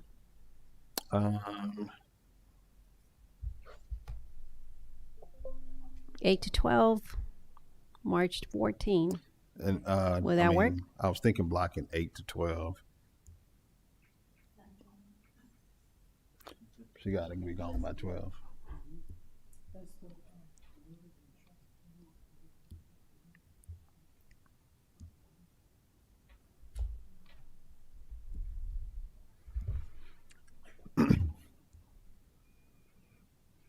Does the morning work for everyone, or 9 to 12, 8 to 12? I think before we pick a time, we need to talk about, does it work? No. Okay. Right side. The 14th. What about you? Yeah, I'll move my event as well. Okay. All right. I would say let's block 8 to 12 details to come, but it won't be past, it won't go extend past that window. But we need a motion for that, for the date and the time. And we need a location, but do we need a location now? Or can we figure that out with you so that you can post? You guys don't want to have it here?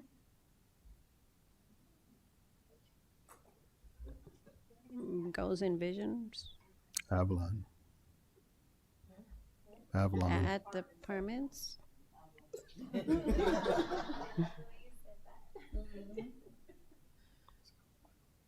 we go. Just remember, it is open to the public. There's no public comments, but it is posted, will be posted, and so just FYI.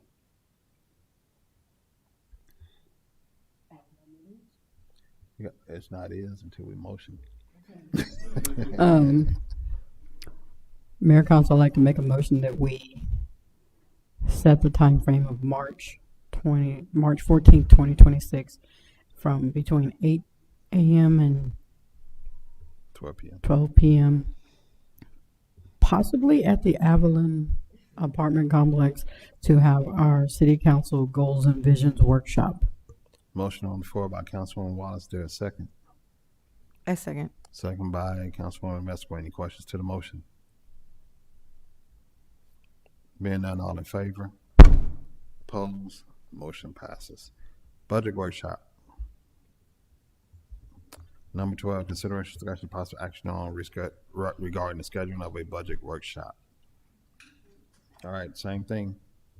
What day of the week? Huh?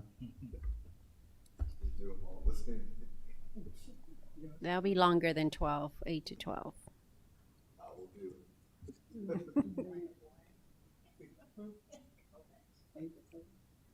No, she said 1 to 4.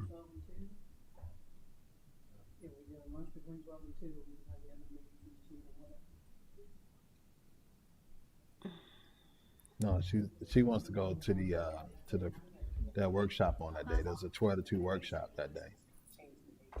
How many hours do you need? Well, Well, I think there's the progress on the budget, and then I think there might be other questions about staffing, expenses, and projections. So I don't know that. I know we're probably going to need at least 2 hours based off of the questions that I've heard. But y'all tell me, how much time do y'all need for the budget? More? Yeah, well, I don't disagree. How many hours? We can't do the 14th because Ann has already graciously said she's moving to the afternoon. You have 12 to 2 already, and nobody. We don't want to be here 3 until 7 or 8. So we need another time. This is the 21st, because the 28th, you have the Easter event. So,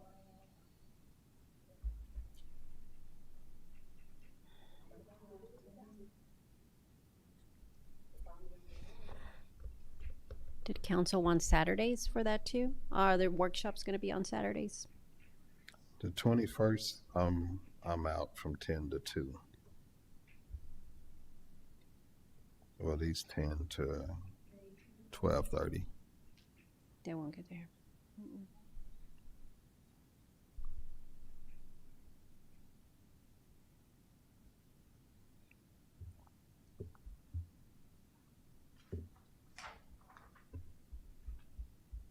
During the week? Well, let's do this. How many want to be at the budget?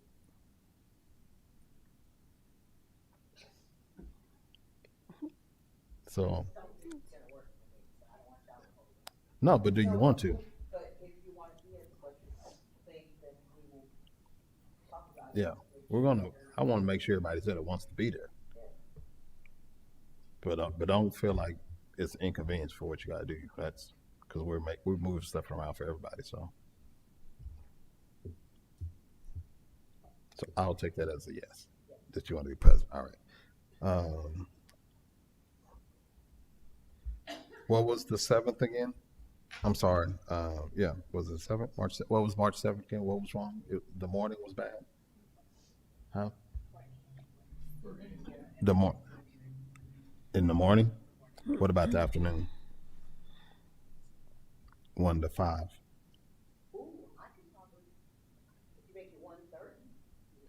1:30? The 7th. What about y'all? March the 7th. I can do whatever time you put on March the 7th.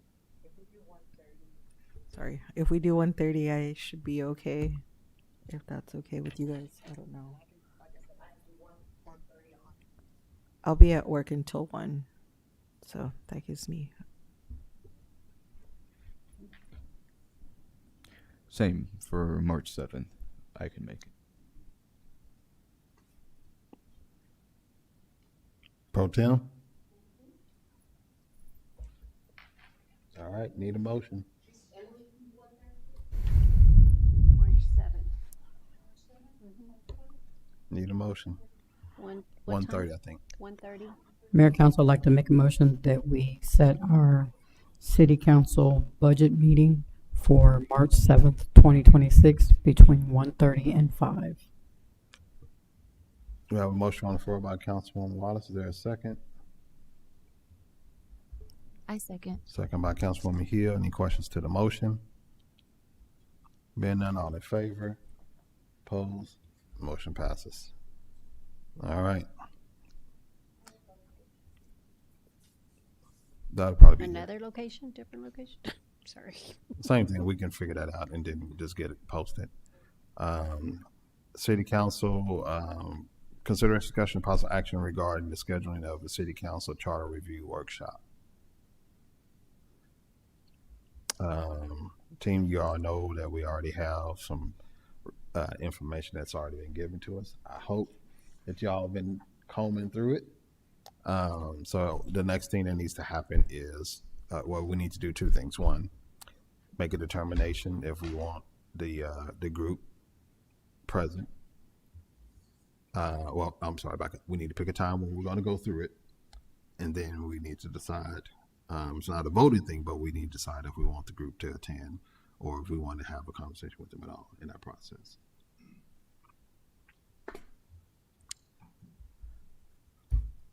How much time do y'all think we need for it? If everybody's has read it. That can be done in April, sometime in April. As long as we call the election in August, but the county needs to know several months ahead if we're having a charter amendment or not. Everybody fine with April? All right, let's scroll down to April. Mm-mm. Yeah. So we can't do the 18. We have Community Shred Day, 11th. Well, it's council.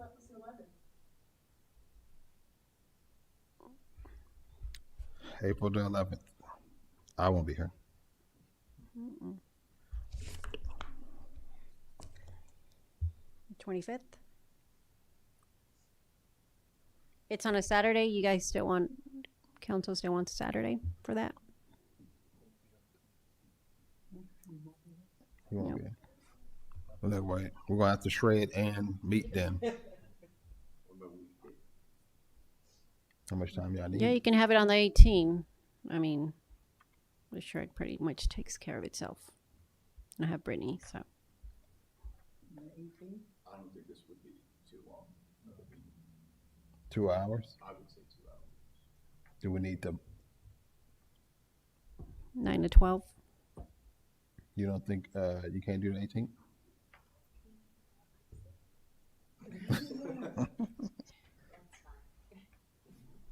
Everybody down there?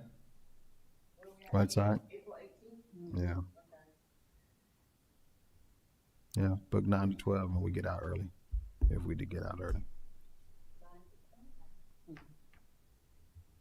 Bring your paper Need a to motion shred. for that. It's Community Shred Day that day. We'll bring our documents to Yes, shred. please. Documents to shred. Need a motion for that too. Mayor Council, I'd like to make a motion that we set our city council charter review workshop for April 18th from 9 to noon. We have a motion for by Councilman Wallace. Is there a second? I second. Second by Councilman Reno. Any questions to the motion? Being none, all in favor? Opposed? Motion passes. All right. Back to the top. Scroll down.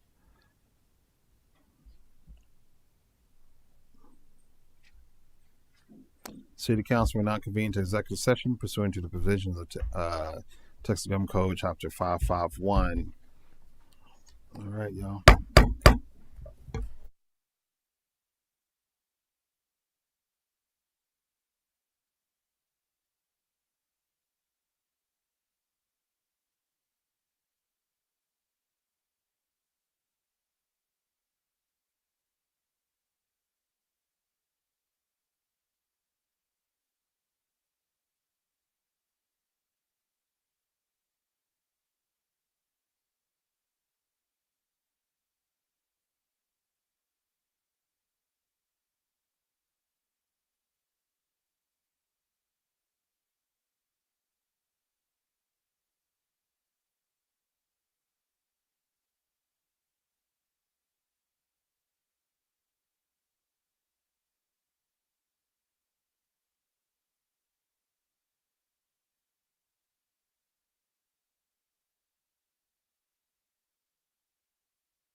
Time is 10:59.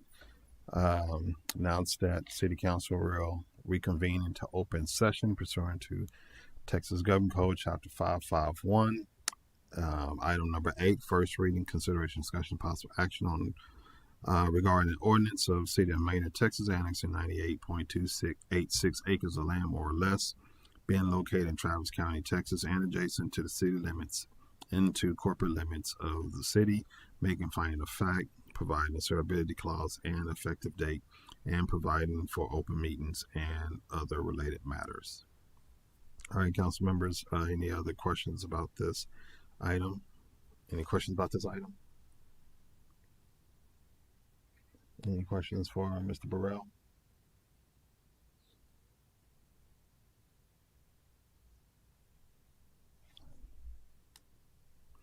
I'll take questions or a motion. Mayor, Council, I'd like to make a motion that we approve the first reading of an ordinance of the City of Maynard, Texas, annexing 98.286 acres of land, more or less being located in Travis County, Texas, and adjacent to the city limits into the corporate limits of the city, making findings of fact, providing a severability clause and an effective date, and providing for open meetings and other related matters. Motion on the floor by Councilman Moreno. Is there a second? I second. Second by Councilwoman Mesco. Any questions to the motion? No questions to the motions. All in favor?